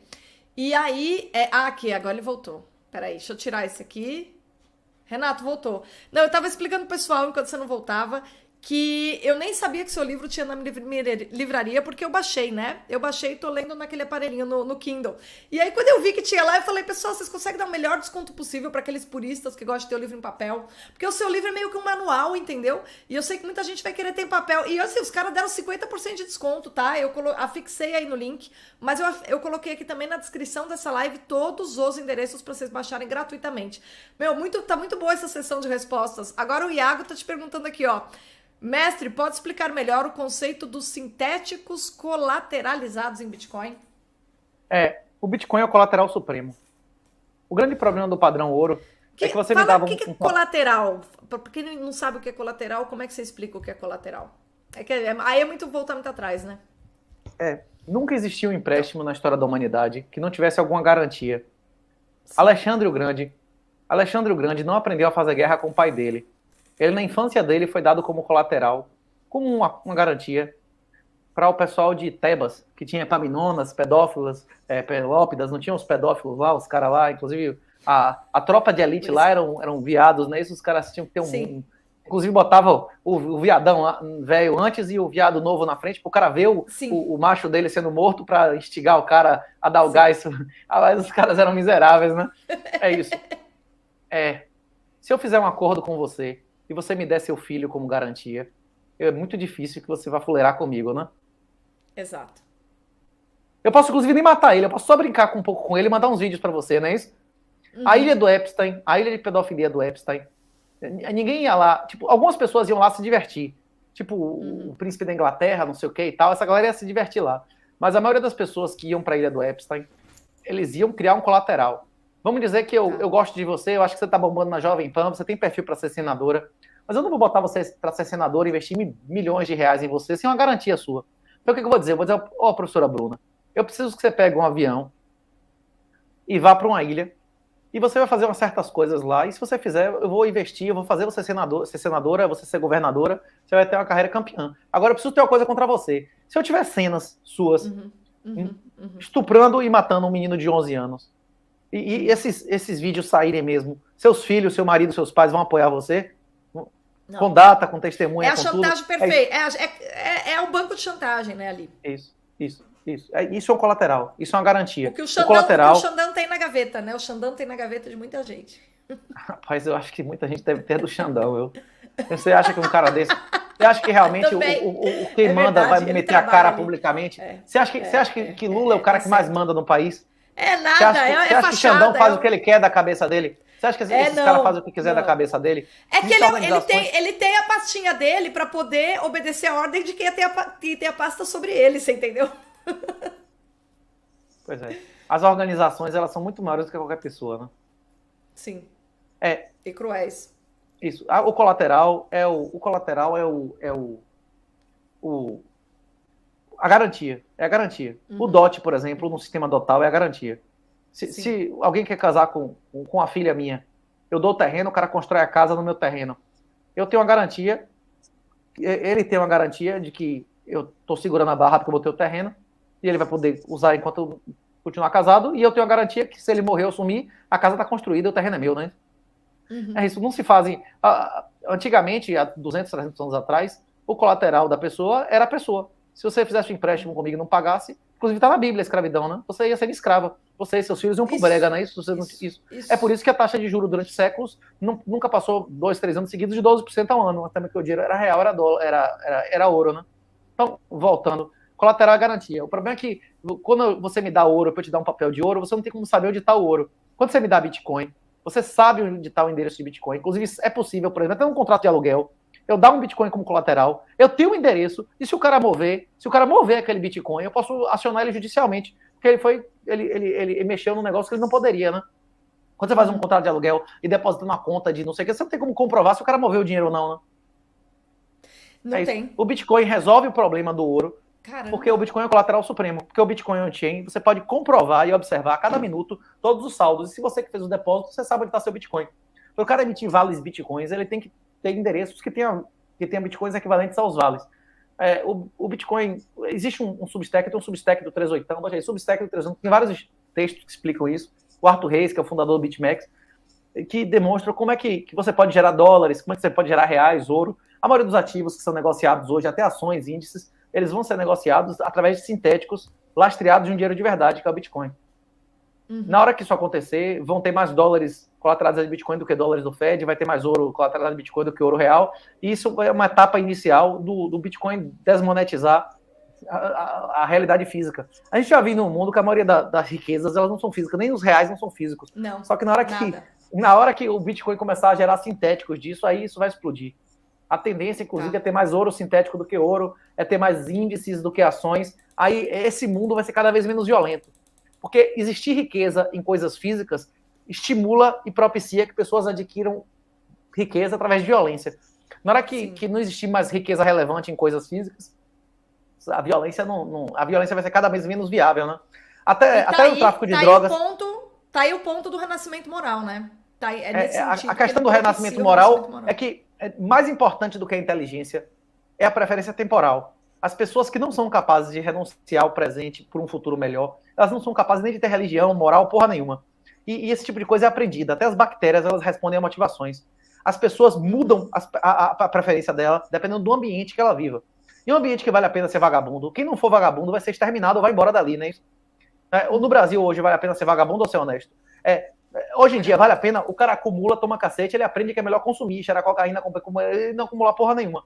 Se ele acumular, vai ser roubado. Então, as pessoas que esse tipo de comportamento passa a ser multiplicado. O equilíbrio dinâmico que a gente falou da liberdade muda entre oportunistas e cooperativos. A maioria das pessoas passa a ser oportunistas. Então, na hora que vale a pena acumular, mais e mais pessoas vão acumular e menos pessoas vão consumir qualquer merda. Por exemplo, o OnlyFans, por exemplo, eu acredito que é uma consequência do juro negativo. Essas empresas todas fascistas, o Google, por exemplo, que a gente está utilizando aqui agora, né? São absolutamente fascistas. Eles têm, desde o início, desde a sua criação, eles têm relações íntimas com o Estado, que sem os quais eles não existiriam, né? Nos primeiros conselhos de administração da Amazon e todos eles, tinha caras que já eram, como é que chama, acusados de crimes por Assange e tudo mais, e nunca foram julgados por nada, né? E nem vão, né? É tudo amigo do rei, né? É tudo amigo do rei. Alexandre, obrigada pelo superchat. O Márcio Luz aqui também tem uma pergunta para você. Renato, ele diz o seguinte: Solwell mostrou a redução de poder de compra desde os anos 70. Basta ver o que pode comprar com R$100, mesmo corrigido com a inflação, e preço de casa, carro e comida. Não, isso de fato, né? A redução do poder de compra é um negócio que não para de cair, né? Tem um site, whatthefuckhappened in 1971.com. Pode botar lá, what the fuck, WTF, Ele mostra, inclusive, que todas as sociedades na história da humanidade, Roma ocidental, oriental, na hora que você deixou de ter um dinheiro que preste, quando você começou o debasement, a diluição de dinheiro, começa a diluição de moral. A explosão da inflação é a explosão da imoralidade em todos os aspectos. Porque as pessoas respondem a motivações, bicho. Mesmo que você não mude, a sociedade em agregado muda, porque as pessoas que não mudarem são exterminadas. Sim. Não, e as pessoas em geral, todos os comportamentos são automatizados assim também. As pessoas, é aquela história são poucas as pessoas que agem segundo princípios lastreados em realmente reflexão, né? Em geral, as pessoas elas aprendem por repetição e aí elas aprendem, se comportam dessa maneira e vão indo na onda, assim. O grau de consciência, ele é na maior parte das pessoas, ele é mais baixo, é num número pequeno de pessoas que ele se eleva e é cultivado, né? Num número maior, não. Então, nesse sentido, a coisa, o efeito bola de neve, ele é permanente, né, na sociedade, do ponto de vista moral. A gente tá aí, a gente tem quantos séculos a gente já tá de falta de consenso moral, Renato? Do século XIV para cá, né? Acabou o consenso moral. Século XIV começa a cair, do XV para frente é só ladeira abaixo, entendeu? Então, imagina assim, a gente já tá aí com 5 séculos de falta de consenso moral, né? Isso que você falou sobre diluição de dinheiro, diluição de moral, num contexto que a gente vem de ruptura com a metafísica, abandono do cristianismo, zero cultivo da consciência e zero aprendizado por parte da igreja, você tá ferrado, entendeu? É isso. A esquerda consiste na relativização da moral. A esquerda consiste, a esquerda é uma aliança. A esquerda é uma aliança de quem mama no Estado, de quem quer mamar no Estado, e das pessoas que acham que não querem aceitar a realidade, que é o pessoal que se considera minorias, como é que chama? Minorias discriminadas. Teve alguma raça que foi mais prejudicada nos Estados Unidos do que japonês, do que judeu? Esses caras não buscam cotas, né? Eles buscam sucesso. Não. É isso. Inclusive a história do Show Miyagi é uma história que aconteceu com muitas pessoas. Eles meteram gente num campo de concentração inocente, né? Uhum. É isso. Esses caras que foram as minorias que realmente sofreram a discriminação racial, nunca vi pedir japonês pedir cota. No Brasil eles se fuderam. Sim. Os italianos foram prejudicados em campo de concentração. Muitas pessoas foram expropriadas. Eu não vejo ninguém discutir cota para italiano, alemão, japonês aqui, que foram as únicas raças que foram efetivamente discriminadas no Brasil, não é isso? Tinha escravo. Tinha senhor de escravo negro. Não tinha senhor de escravo negro. Chica da Silva não era negra? Chica da Silva dizia, tá escrito isso nos registros, tinha escrava branca de olho azul no brega dela. Existiam escravas sexuais, não escravo de trabalhar, não, escravo de abrir as pernas em brega, não é isso? Pior do que trabalhar. Negra, as polacas, que é polaca? Eram as escravas sexuais brancas, judia, né, loura de olho azul, não é isso ou não? Tipo assim, existiam escravos sexuais. A neta da escrava sexual branca vai pagar pela cota da neta da senhora de escrava de Chica da Silva, da dona do brega? Você fala isso aí, o Lula te manda um mandado de prisão amanhã. Porque é isso. Eu só fiz uma pergunta, não é isso? Eu não afirmei nada. Existem polacas. A polaca porque não é isso? Porque os caras, inclusive, chegavam lá, diziam que é da adote e tal, e trazia a mulher e vendia como escrava sexual aqui, não é isso? Sim. Isso ainda é feito pra caramba, isso, né? O que tem, esse comércio, esse mercado negro de escrava sexual, é um negócio que nunca parou, né?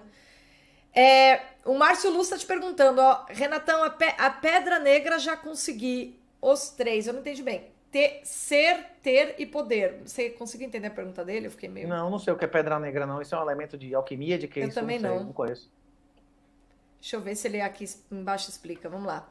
Aqui, o conceito filosófico de moeda já foi destruído e para o seu lugar foi posto uma falsificação chamada moeda fiat estatal.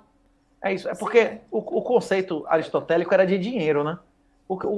Aqueles conceitos aristotélicos que tinha fungibilidade, divisibilidade e tal, aquilo era para dinheiro, não era para moeda. Assim, durante a história da humanidade, muitas civilizações utilizaram várias moedas que não prestavam, que eram porcaria. Inclusive o Brasil, em 500 anos, viveu o que o mundo viveu em 5.000. O índio queria coisas úteis, tipo flintlock, né? Tipo um negócio que gerava fogo, uma ponta de lança, um pedaço de... Quando você não consegue conceber uma coisa metafórica, você vai utilizar como dinheiro coisas que sejam úteis imediatamente, né? Para o índio, o negócio que gere fogo são horas de economia todos os dias, né? Aí ele não trocava contas e tal. Conta, inclusive fazer conta, aí vende contas, né? Isso é uma coisa que não tem muita utilidade, né? É uma utilidade de enfeite e tal. a humanidade já utilizou várias moedas de baixa qualidade, como o cobre. O cobre foi dinheiro mais tempo do que o ouro. Inclusive, a maioria das pessoas acha que existe um avanço sistemático na história da humanidade. A crise da Idade do Bronze, que gerou o estilo de vida do Antigo Testamento, foi uma época que a maioria das cidades e a maioria das civilizações deixaram de existir, a maioria das civilizações abandonaram a escrita. Isso já aconteceu. E quanto mais complexo o sistema, mais vulnerável a um colapso como esse. Existem ciclos intergeracionais. Tem época, como por exemplo a Revolução Francesa, que leva para o racionalismo, para valores masculinos. Aí depois tem romantismo, que vai para valores femininos. Totalmente. A época da Segunda Guerra foi um excesso de cientificismo, não é isso? Aí depois da Segunda Guerra foi um excesso de efeminação. Dizendo, não, a gente tem que ser o oposto do que eram os nazistas, não é isso? É isso. Hoje nós vivemos uma época, como o orientador lá do Obama dizia, que a gente está indo que a gente vai ter os dois ao mesmo tempo. A questão é que a esquerda vai direto para travestismo, para gaysismo, para animalismo, para as coisas mais absurdas do mundo, e a galera da direita, as próximas gerações de pessoas de direita. A direita, assim como a esquerda, é uma associação entre estatistas, fascistas, que são os caras que mamam do governo, servidores e drogados e criminosos e tal. A direita também é uma associação de três tipos de pessoas que concordam em uma coisa, que existem verdades absolutas. O libertário acredita que tem verdades absolutas. O conservador, o cristão, acredita que tem verdades absolutas. O cara do Red Pill lá, hoje em dia, essa expressão, inclusive, eu não posso nem mais dizer, que agora quem utiliza essa expressão é terrorista interno potencial dos Estados Unidos. Até, como chama, não só pelo FBI, como a expressão, o título do livro é uma expressão que essa semana a Interpol reconheceu como expressão típica utilizada como terroristas em potenciais de discurso de ódio. Tem que mudar o nome do livro. Porque é isso. Esse pessoal também acredita que existem verdades absolutas. Quem reconhece que eu sou o caminho, a verdade e a vida, ninguém vai ver Deus através de mim, nesse caso aqui está sendo nosso aliado, mesmo que não reconheça Jesus como profeta. Claro, é um cara que pelo menos reconhece a natureza da realidade, né? Se existe uma verdade absoluta ou não, mesmo que você não concorde qual ela seja, né? Sim, não, exato. Então, vamos lá, tem mais aqui umas perguntas, vamos lá. A Marcelo Caires diz o seguinte: boa noite, gostaria de saber, sendo uma pessoa completamente leiga, como começar aos poucos a investir em Bitcoin com pequenos valores? O maior investimento que existe nesse mundo é além de ter uma família, né, e a salvação espiritual, é a educação real, que inclusive leva você a ter uma família sólida e tudo mais, e a educação real. Exato. Se você não estudar, é muito difícil que você tenha uma família que preste, né? Se você não tiver uma educação real, você não vai tratar sua mulher como deveria, seus filhos como deveria, você não vai ter nem mulher, não é isso? Então você tá fudido. Isso. É isso. O principal investimento que existe no mundo é a educação real, que é o oposto da instrução formal. É buscar se educar. Tem um livro de graça aí no link, se você quiser comprar, a professora tá vendendo na metade do preço aí. Agora, independente de você se educar, você também pode obter um pouco de educação na prática, só tem uma forma de aprender a nadar, né? Tem um aplicativozinho, bipa.app, você pode baixar aí, você bota R$5, R$10, que você compra de Bitcoin, saca pela Lightning, saca pela on-chain, e procura os tutoriais, você consegue fazer sua autocustódia sem comprar equipamento nenhum. Ou seja, o Bitcoin, ele é um sistema de consenso. Tem vários... Você pode baixar um software no celular velho, no pendrive, no cartão de memória, no computador velho, e você gera seus endereços, como se fosse uma conta numerada da Suíça. Você assina suas transações, que você pode transmitir por qualquer meio de comunicação, sem precisar de nenhum equipamento especial. Qualquer dispositivo, qualquer computador que tenha um software que reconheça as regras de consenso do Bitcoin. Pode ser um tablet velho, um celular velho. Bitcoinheiros no YouTube, tem todos os tutoriais de tudo que você imaginar em português. Tem muita coisa. Nossa, eu comecei a ver esse mundo aí, é impressionante a quantidade de gente. O livro é um roteiro de estudos, né? Cada página são 5 ou 6. Assista esse vídeo, vai lá, não sei o quê. O livro é um roteiro de estudos. Aliás, pessoal, um dos méritos do livro do Renato é que, o cara dá crédito pra todo mundo, até pra quem não merece ele dá crédito, cara. Dá crédito pra todo mundo, falar, esse cara já falou disso e tal, e ele falou dessa época. É um livro, assim, marcado pela pessoa que realmente tem humildade e busca pelo conhecimento, entendeu? Então, assim, não é um livro, eu acho que, assim, baixa o livro, lê primeiro. Se você quiser ter em papel, beleza, compra, mas não precisa. Eu adorei a versão de você ouvir o livro, porque eu tava aqui reformando o escritório e fui ouvindo o livro. Pra quem tem o YouTube Premium, que você desliga o telefone e começa a rodar. Rapaz, a mulher fala roupa, a mulher fala alemão corretamente, holandês corretamente, ela fala latim, os dois é latim, como é que tem o latim da igreja, como é eclesiástico. Rapaz, pronuncia, tipo assim, a pronúncia da mulher é um negócio assim, eu não sei o que essa mulher faz da vida, deve ser acadêmica. Uma pessoa dessa não deve ser... Tipo, porra, você não mora em tantos países assim, né? Deve ser uma pessoa que tem formação nessa área, né? Mas é muito boa a leitura tá maravilhosa. Então, assim, vocês têm que ler. E é um livro que... O que eu acho legal de ler o livro do Renato é pra vocês entenderem a importância do negócio, o sentido do negócio no contexto que a gente tá Tá. E as limitações no sentido que o Renato falou aqui, não sei se dura para sempre, mas é um bote salva-vidas para esse contexto e ele, se ele for se atualizando, ele vai segurando. Então você consegue ter uma visão geral pelo livro e aí depois, tá, eu não cheguei ainda, mas é no capítulo 3 que você explica a parte prática, Renato? Em que parte do livro? Ah, não lembro de qual trecho. Não lembro de qual é o trecho. Mas hoje a parte prática, o aplicativo que você saca grátis é bipa.app e você deposita R$5, você compra R$1 de Bitcoin se você quiser e saca. Agora, existem dezenas de outras maneiras mais baratas, tem vários. Inclusive, a gente fala de sites lá que fazem pesquisa de onde é que está mais barato. Tem esquema que você não precisa se identificar, que você consegue fazer negócio sem fazer KSI. Existem muitas alternativas.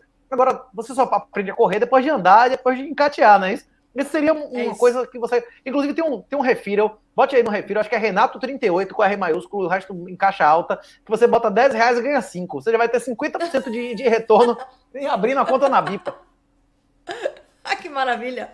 Olha aí, Marcelo, tá aí pra você. Vamos lá, mais pergunta aqui. A Bruna, você é a favor do Bolsonaro 2026? Tentar outra vez? Ai, meu Deus do céu. Renato, qual é o seu candidato para 2026? Se há, qual a recomendação? Eu vou responder primeiro. Eu vou te falar sinceramente, Cláudia, que toda vez que tem eleição eu falo, oh, meu Deus do céu, por que é que vão me tirar de casa para eu ir lá apertar botão? Se o meu apertar de botão não interessa tanto, entendeu? Essa é a visão geral que eu tenho. É evidente que a direita no poder, eu me sinto um conforto maior, mas eu sempre me pergunto se esse meu conforto não é ilusório, você entende?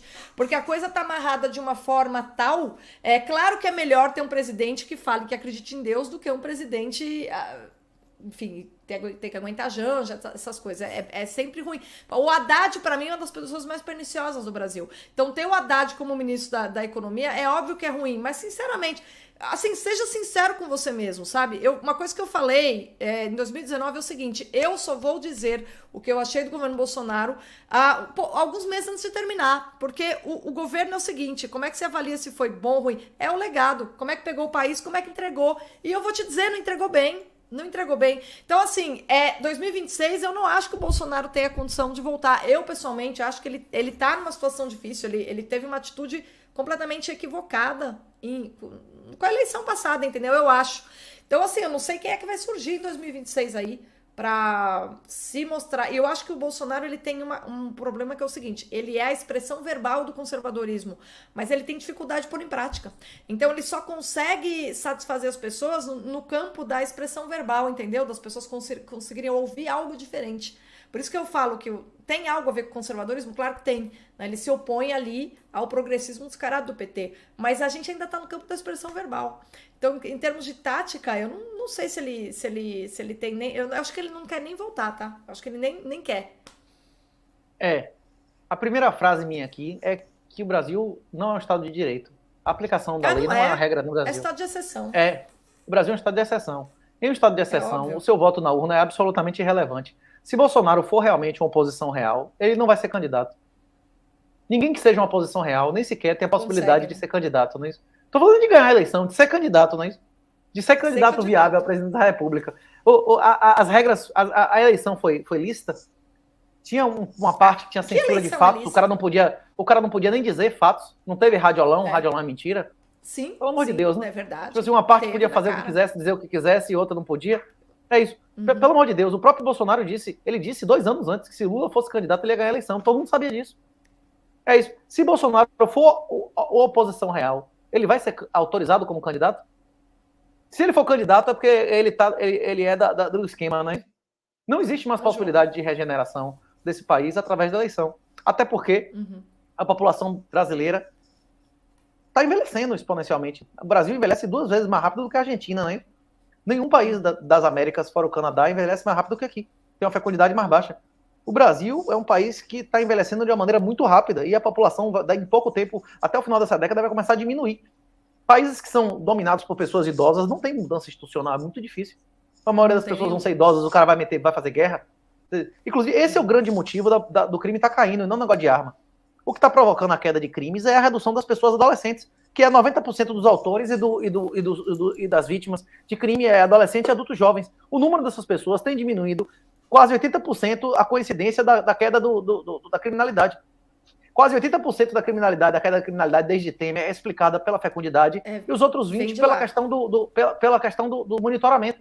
A polícia 10 anos atrás não tinha metadado de porra nenhuma. Hoje em dia você consegue com o telefone do cara saber a localização dele o dia inteiro durante meses, bicho. Você acha que isso não faz diferença no trabalho da polícia? Hoje em dia, câmera, o Big Brother chinês, a câmera em Salvador, a reconhecimento facial de câmera do metrô prende mais do que qualquer delegacia. Hoje em dia, se tiver uma ordem de prisão contra você, você entra em qualquer lugar, o cara reconhece, ele prende, não precisa de violência nem de nada dentro de sua casa, subir o morro, não é isso? A criminalidade no Brasil tende a despencar, privada, e a criminalidade pública a explodir. Porque quanto mais poder o Estado, mais arbitrariedades e crimes o Estado tende a cometer, né? Independente de quem esteja lá, né? Vai abusar, vai abusar, vai abusar. E assim, é o Estado de maneira geral, né? Não é um ou outro, entendeu? É o Estado como instituição. E se você começar... Uma coisa que eu sugiro para as pessoas, Renato, fazer é o seguinte. A gente tem na cabeça a expectativa dessa história, o bem comum e tal. Ainda que no pensamento grego a gente tenha essa concepção de política, mas é do ponto de vista metafísico, é a política em si. A política em si consiste na relação dos seres humanos entre eles. Agora, quando a gente fala de política e de Estado na modernidade, é outra coisa. É conservação do poder. É conservação do poder pelos meios que forem necessários, usando como instrumento todo mundo.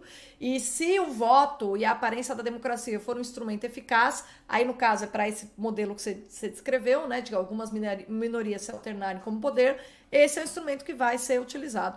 Né? Mas, professora, alguém que se candidata a vereador, ou que apoia um vereador, parente, que vai defender os interesses da sua própria família, está moralmente errado?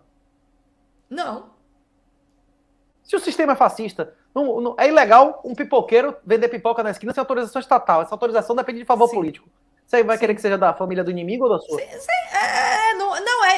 isso. É o contexto que a gente está. É isso mesmo.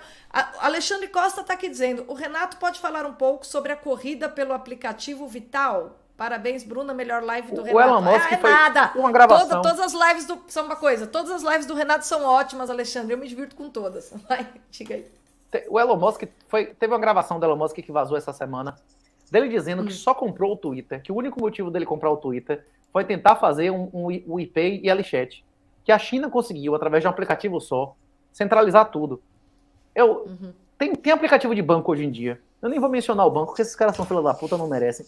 Mas tem aplicativo de banco hoje em dia que ele tenta te vender plano da Vivo. Ele diz que se você comprar nas grandes marketplaces do Brasil, ele te dá cashback. Por que ele faz isso? Para que ele saiba seu número, saiba qual é o seu padrão de consumo telefônico, que ele saiba seu consumo de padrão nos marketplaces, né, que ele tenha toda a informação sua. Todas as grandes corporações, todos os grandes governos do mundo, inclusive o meu Gov, eles são buscas do aplicativo Vital, de um aplicativo que vai eliminar do seu aparelho todas as outras compras e Big Data de outras empresas e ele vai ser o seu dono. Quem tiver mais interesse de estudar sobre isso, bote aí. O aplicativo Vital, Substack Guilherme Bandeira. Em português ele explica bem pra caralho isso. A tendência é de concentração, sem precedentes na história da humanidade, de riqueza e de informação, que é a principal fonte de riqueza atualmente. Se você gosta do conteúdo da professora, tenha Bitcoin, aprenda a utilizar o nosso TR, aprenda a utilizar métodos de comunicação mais seguros, aprenda a utilizar um Sessions, Elements, o Signal, porque se você não tiver um dinheiro alternativo e método de comunicação alternativo, se não souber usar Tor, VPN, você não vai ter acesso mais a esse tipo de conteúdo dentro de poucos anos, né? Não vai ter mais dinheiro físico, não vai ter mais identidade física, o controle com esse negócio de Gov. Se você preencher o seu imposto de renda importando dados do meu Gov, você viu que ele sabe bem mais de você do que você mesmo, viu? Exato. Sim. Agora, imposto de renda é um negócio que, meu Deus do céu, o dia que eu consegui me livrar, eu não tive inteligência, não tive inteligência para descobrir como. Mas a hora que eu descobri como, é um negócio que eu acho arbitragem assim, regulatória. Arbitragem regulatória, deixando de residir no Brasil.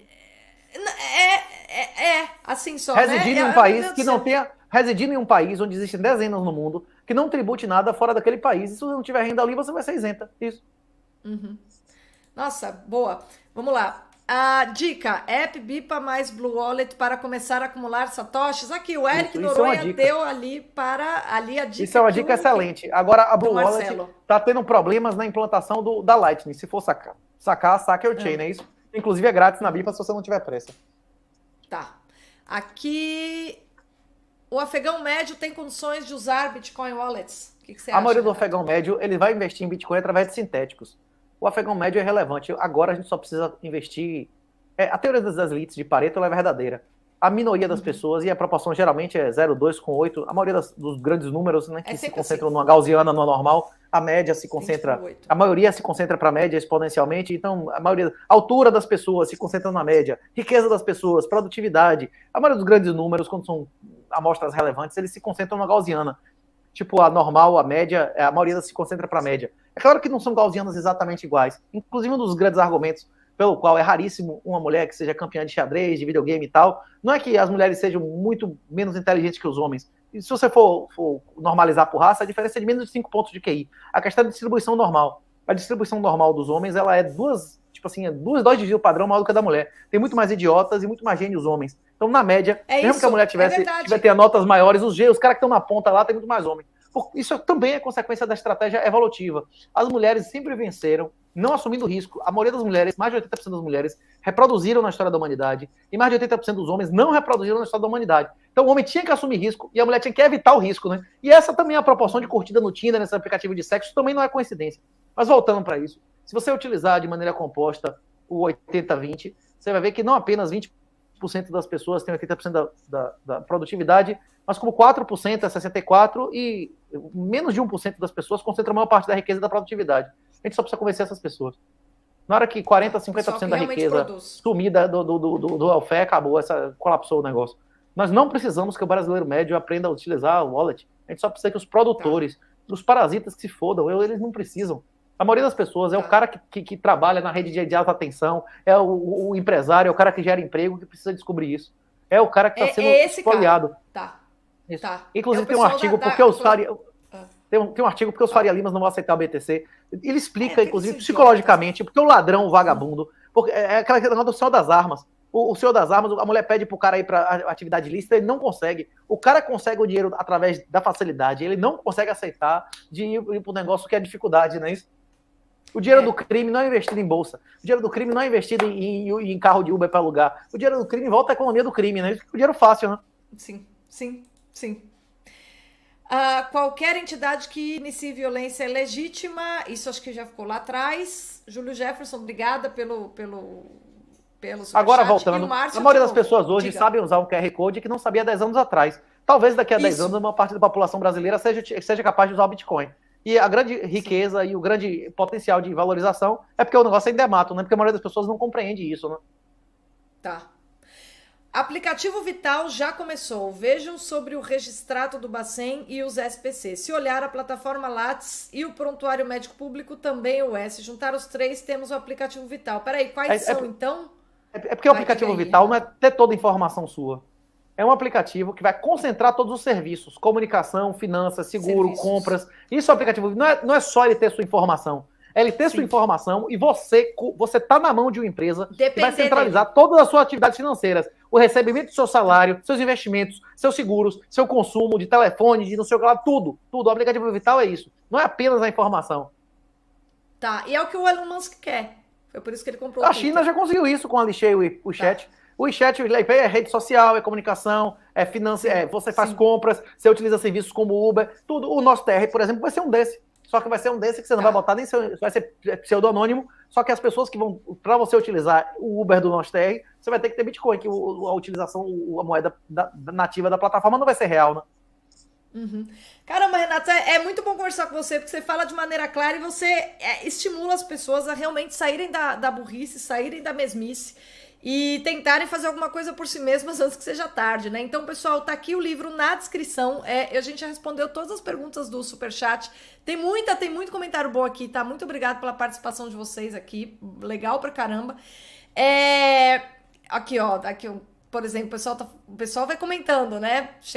Aqui, ó. Os produtores estão no esquema, ganhando já, etc. Tem vários comentários legais. Muito obrigada a vocês que são público do Renato, que vieram acompanhar essa live, tá? E de resto, eu queria dizer que aqui na descrição, vocês que não conhecem ainda, esse é o livro que eu achei, tirando aqui o conto do Yuri Vieira, você devia fazer uma live com o Yuri Vieira, posta seu contato para ele, que ele é um puta entusiasta, e ele conseguiu criar uma representação literária para explicar para qualquer pessoa, se você quiser entender como é que funciona na prática o Bitcoin, no livro do Renato também tem, mas se você é uma pessoa mais que gosta de literatura, dá uma olhadinha no último conto do Sabe a ingenuidade do Dr. João Pinto Grande do Yuri Vieira? Esse título aqui é porque ele tira um sarro do bullying, da fraqueza geral, da covardia das pessoas. Incrível com esse personagem. Mas é um livro que emociona, assim. É um livro de uma consistência literária impressionante. Já entrevistei o Yuri. E ele é um entusiasta do Bitcoin, né? E o último conto desse livro é uma homenagem ao Satoshi. Mas o livro do Renato, ele é de uma amplitude impressionante. Provavelmente porque você considera toda essa investigação, né, geopolítica que o Alexandre Costa se dedica, que o Heitor de Paula, não sei se você chegou a ler o Eixo do Mal, o Heitor de Paula também era um grande estudioso do globalismo, ele agora tem o segundo livro dele sobre o Grande Reset, ele é um cara extraordinário, já teve aqui no canal também, enfim, então aqui só tem mais uma última, tá? Renato, explica as vantagens. Aqui o pessoal tá reclamando que a live dura pouco aqui, ó. Pô, as lives porcarias duram quase 4 horas, mas é por isso que elas são porcarias. Aqui a gente vai direto no substrato, tá? O livro do Renato é muito bom, todo mundo tem que ter. Os links estão aqui, é de graça, baixa e larga de ser idiota. E se você gosta do livro físico, tem aqui por metade do preço até dia 21 de abril, tá bom? Aqui, mais uma pergunta, o padrinho tá falando, Renato, explica as vantagens de declarar e não declarar seus bitcoins. Quem compra com dinheiro lícito, é vantagem não declarar? Como é que é isso? Dá pra não declarar? É a mesma coisa da vantagem de você ter arma lícita e ilícita, né? Você preferia ter arma em sua casa lícita ou ilícita? Ai. Você preferia ter uma arma registrada aí? É mais fácil de tomarem a arma de você, né? É mais fácil de chegar em você. Se alguém fizer aprontar com seu filho, você for atrás do pedófilo, no mesmo calibre da arma que estava em sua casa, no seu nome, é mais fácil de chegar em você, não é isso ou não? Tem vantagens. A arma lícita tá na mão do Estado, né? Não, se você quiser viajar com sua arma, tipo assim, tem vantagens, né? Se algum vagabundo mesmo entrar em sua casa e você matar o cara com sua arma, minha arma tá no documento aqui, né? Tem vantagem de ter arma lícita e tem vantagem de ter arma ilícita. Eu não tô defendendo cometer crime, não é apologia ao crime. Isso é um fato da realidade. Sim. Tem vantagem de ter arma ilícita e tem vantagem de ter arma ilícita. Assim como existe vantagem de ter Bitcoin declarado e existe vantagem de ter Bitcoin não declarado. Qual é a vantagem do Bitcoin não declarado? Você não ter problemas no futuro se tiver expropriação, se você for doxado, se você for perseguido, não é isso? E qual é a vantagem de ter Bitcoin lícito? Na hora que você for em Tsugi, que eu falei, que na Suíça vende residência e com imunidade de imposto, ele aceita um Bitcoin. Só que ele não vai aceitar um Bitcoin sem origem. Para você comprar passaporte, para você comprar Bitcoin Bond, para você, por exemplo, comprar uma casa, para você realizar um sonho, pagar um tratamento médico, para você gozar, por exemplo, no Brasil, é 35 mil por mês por CPF de isenção. Você com seu marido, 2 filhos, você, seu pai, sua mãe, seu marido, é 140 mil reais por mês que você pode vender de Bitcoin sem pagar um centavo de imposto. E passando em conta bancária e tudo mais, essas são facilidades que só existem através da formalidade. E eu repito aquela história do senhor das armas lá. Você pegar dinheiro ilícito e transformar em ilícito e vice-versa, lavagem de dinheiro, é uma coisa que tem um custo absurdo. Então, você receber o dinheiro em cash na mão, não tem como colocar no sistema bancário, é mais fácil você procurar comprar um ouro na mão, um dólar na mão, um Bitcoin na mão, do que você legalizar isso, que inclusive é outro crime, né? Sim. Então, o custo natural de menor custo de transação, seja o que está no Pix, ser adquirido através do que é formal, se mantém no mercado formal, e o que é informal se mantém no mercado informal, não é isso? Uhum. Perfeito. Ou seja, é a realidade que manda, né? Você tem que ver o contexto, aquilo que você está lidando na hora. O Alexandre Costa quer fazer mais uma pergunta. Alexandre, nossa, que honra ter você aqui me assistindo. Você é um cara tão bom. Eu tenho 2 livros do Alexandre ali em cima, naquela prateleira ali. Uma última pergunta só para esticar a live. Como ser remunerado em Bitcoin? Tem inclusive um que a monetização é em Bitcoin, né? É o Rumble, não é, Renato? O Rumble, que tem um canal lá, não é isso? Eu não sei dizer. Eu acho que o Rumble, a monetização é na moeda deles. Mas o negócio é o seguinte...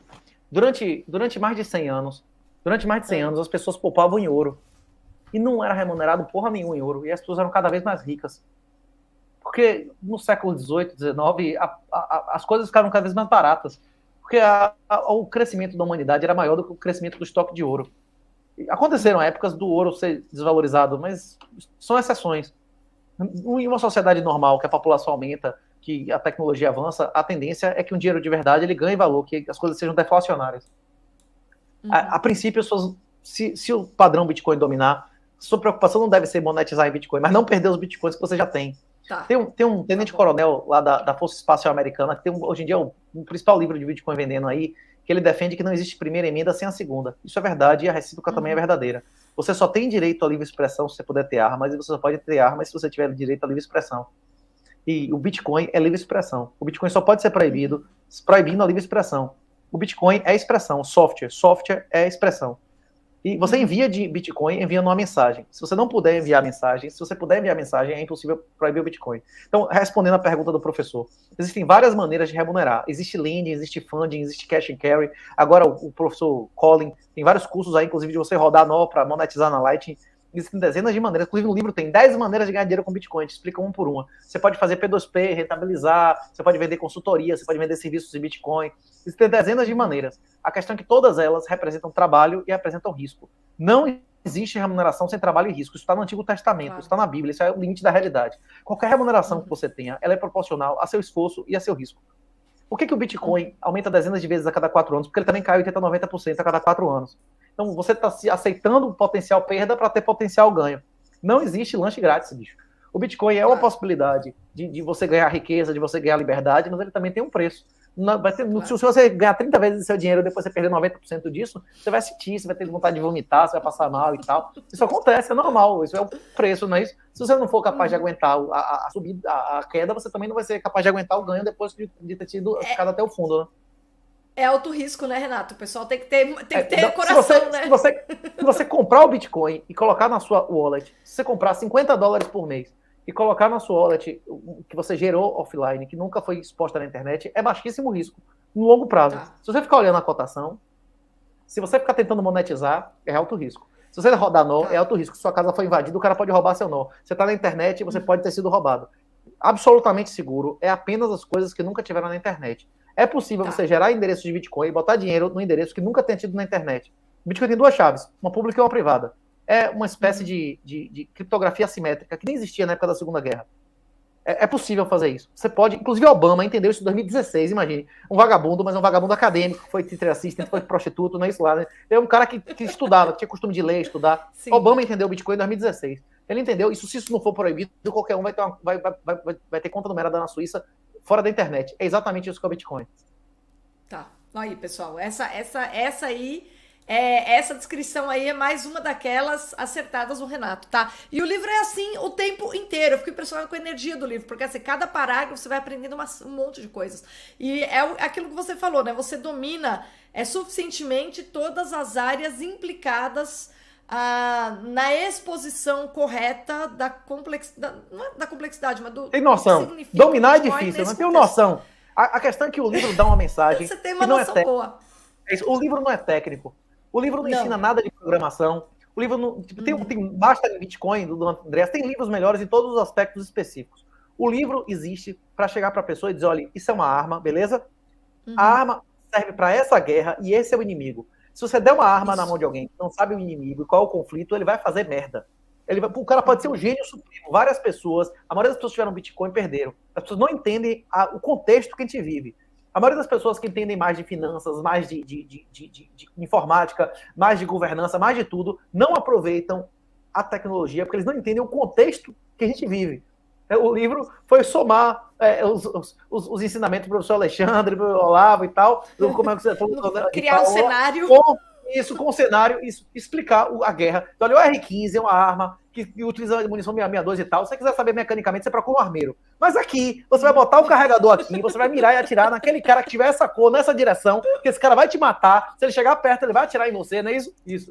O manual é esse. Isso. Aí a gente vai explicar como é que opera a arma, sem falar da mecânica interna, se é a gás, a pistão, não é isso? Isso. É um manual prático, é um manual de estudos. Se você quiser aprofundar, lá tem a referência para tudo. Tipo, pesquise isso, assista esse vídeo, não é isso? Exatamente. Pessoal, muito obrigada. Eu sempre falo aqui, as lives aqui são curtas porque eu tenho filho, tá? E eu gosto muito de estudar e tal, essas coisas, mas as minhas crianças estão me esperando. E muito obrigada mesmo, viu, Renato? Eu nem faço esse horário, eu costumo fazer 4 da tarde, mas eu quis fazer esse horário para que as pessoas assistissem. Pessoal, compartilha essa live, compartilha o livro do Renato, vamos ampliar aqui a difusão. Tem um amigo meu que falou mais ou menos um mês para mim, que foi quem me falou de você, Renato. Eu comecei a acompanhar você porque ele me falou, que ele falou assim, pô, Bruna, as pessoas precisam divulgar mais a questão do Bitcoin. Foi a primeira pessoa com quem eu conversei e tal, para além, né, das coisas do Yuri Vieira. E ele falou, não, olha, eu comecei a seguir e eu achei você demais, achei você ótimo, então eu espero que você tenha cada vez mais entrevista, porque você consegue... A maioria dos bolsonaristas já estão começando a acordar. Corretamente. A maioria dos bolsonaristas já estão começando a acordar, que é um estado de exceção. que não tem eleição, não vai ter regeneração. Tá. E a questão de Samuel da Bíblia. Se você confiar em um rei, você vai perder seu filho, sua filha, tudo. Você vai perder tudo. Exato. Você tem que confiar em você. Exato. Nenhum homem vai salvar sua família se não for você, seu pai ou seu filho. Exatamente. As pessoas estão começando a compreender isso e que elas têm que se salvar. Isso. E um dos instrumentos é Bitcoin, não é o único. Você pode entender de arte, de gemas, de vela, tem várias outras maneiras. Só que essa é uma maneira fácil, barata, universal, não é isso?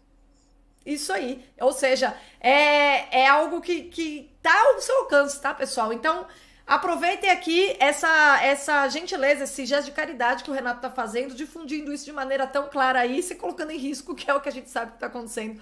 Mas, enfim, se a gente não... Sendo o cerne da vida também o sofrimento, se a gente não se dedica a esse tipo de tarefa, a vida não tem sentido, entendeu? Então, o negócio, o caminho é esse aí.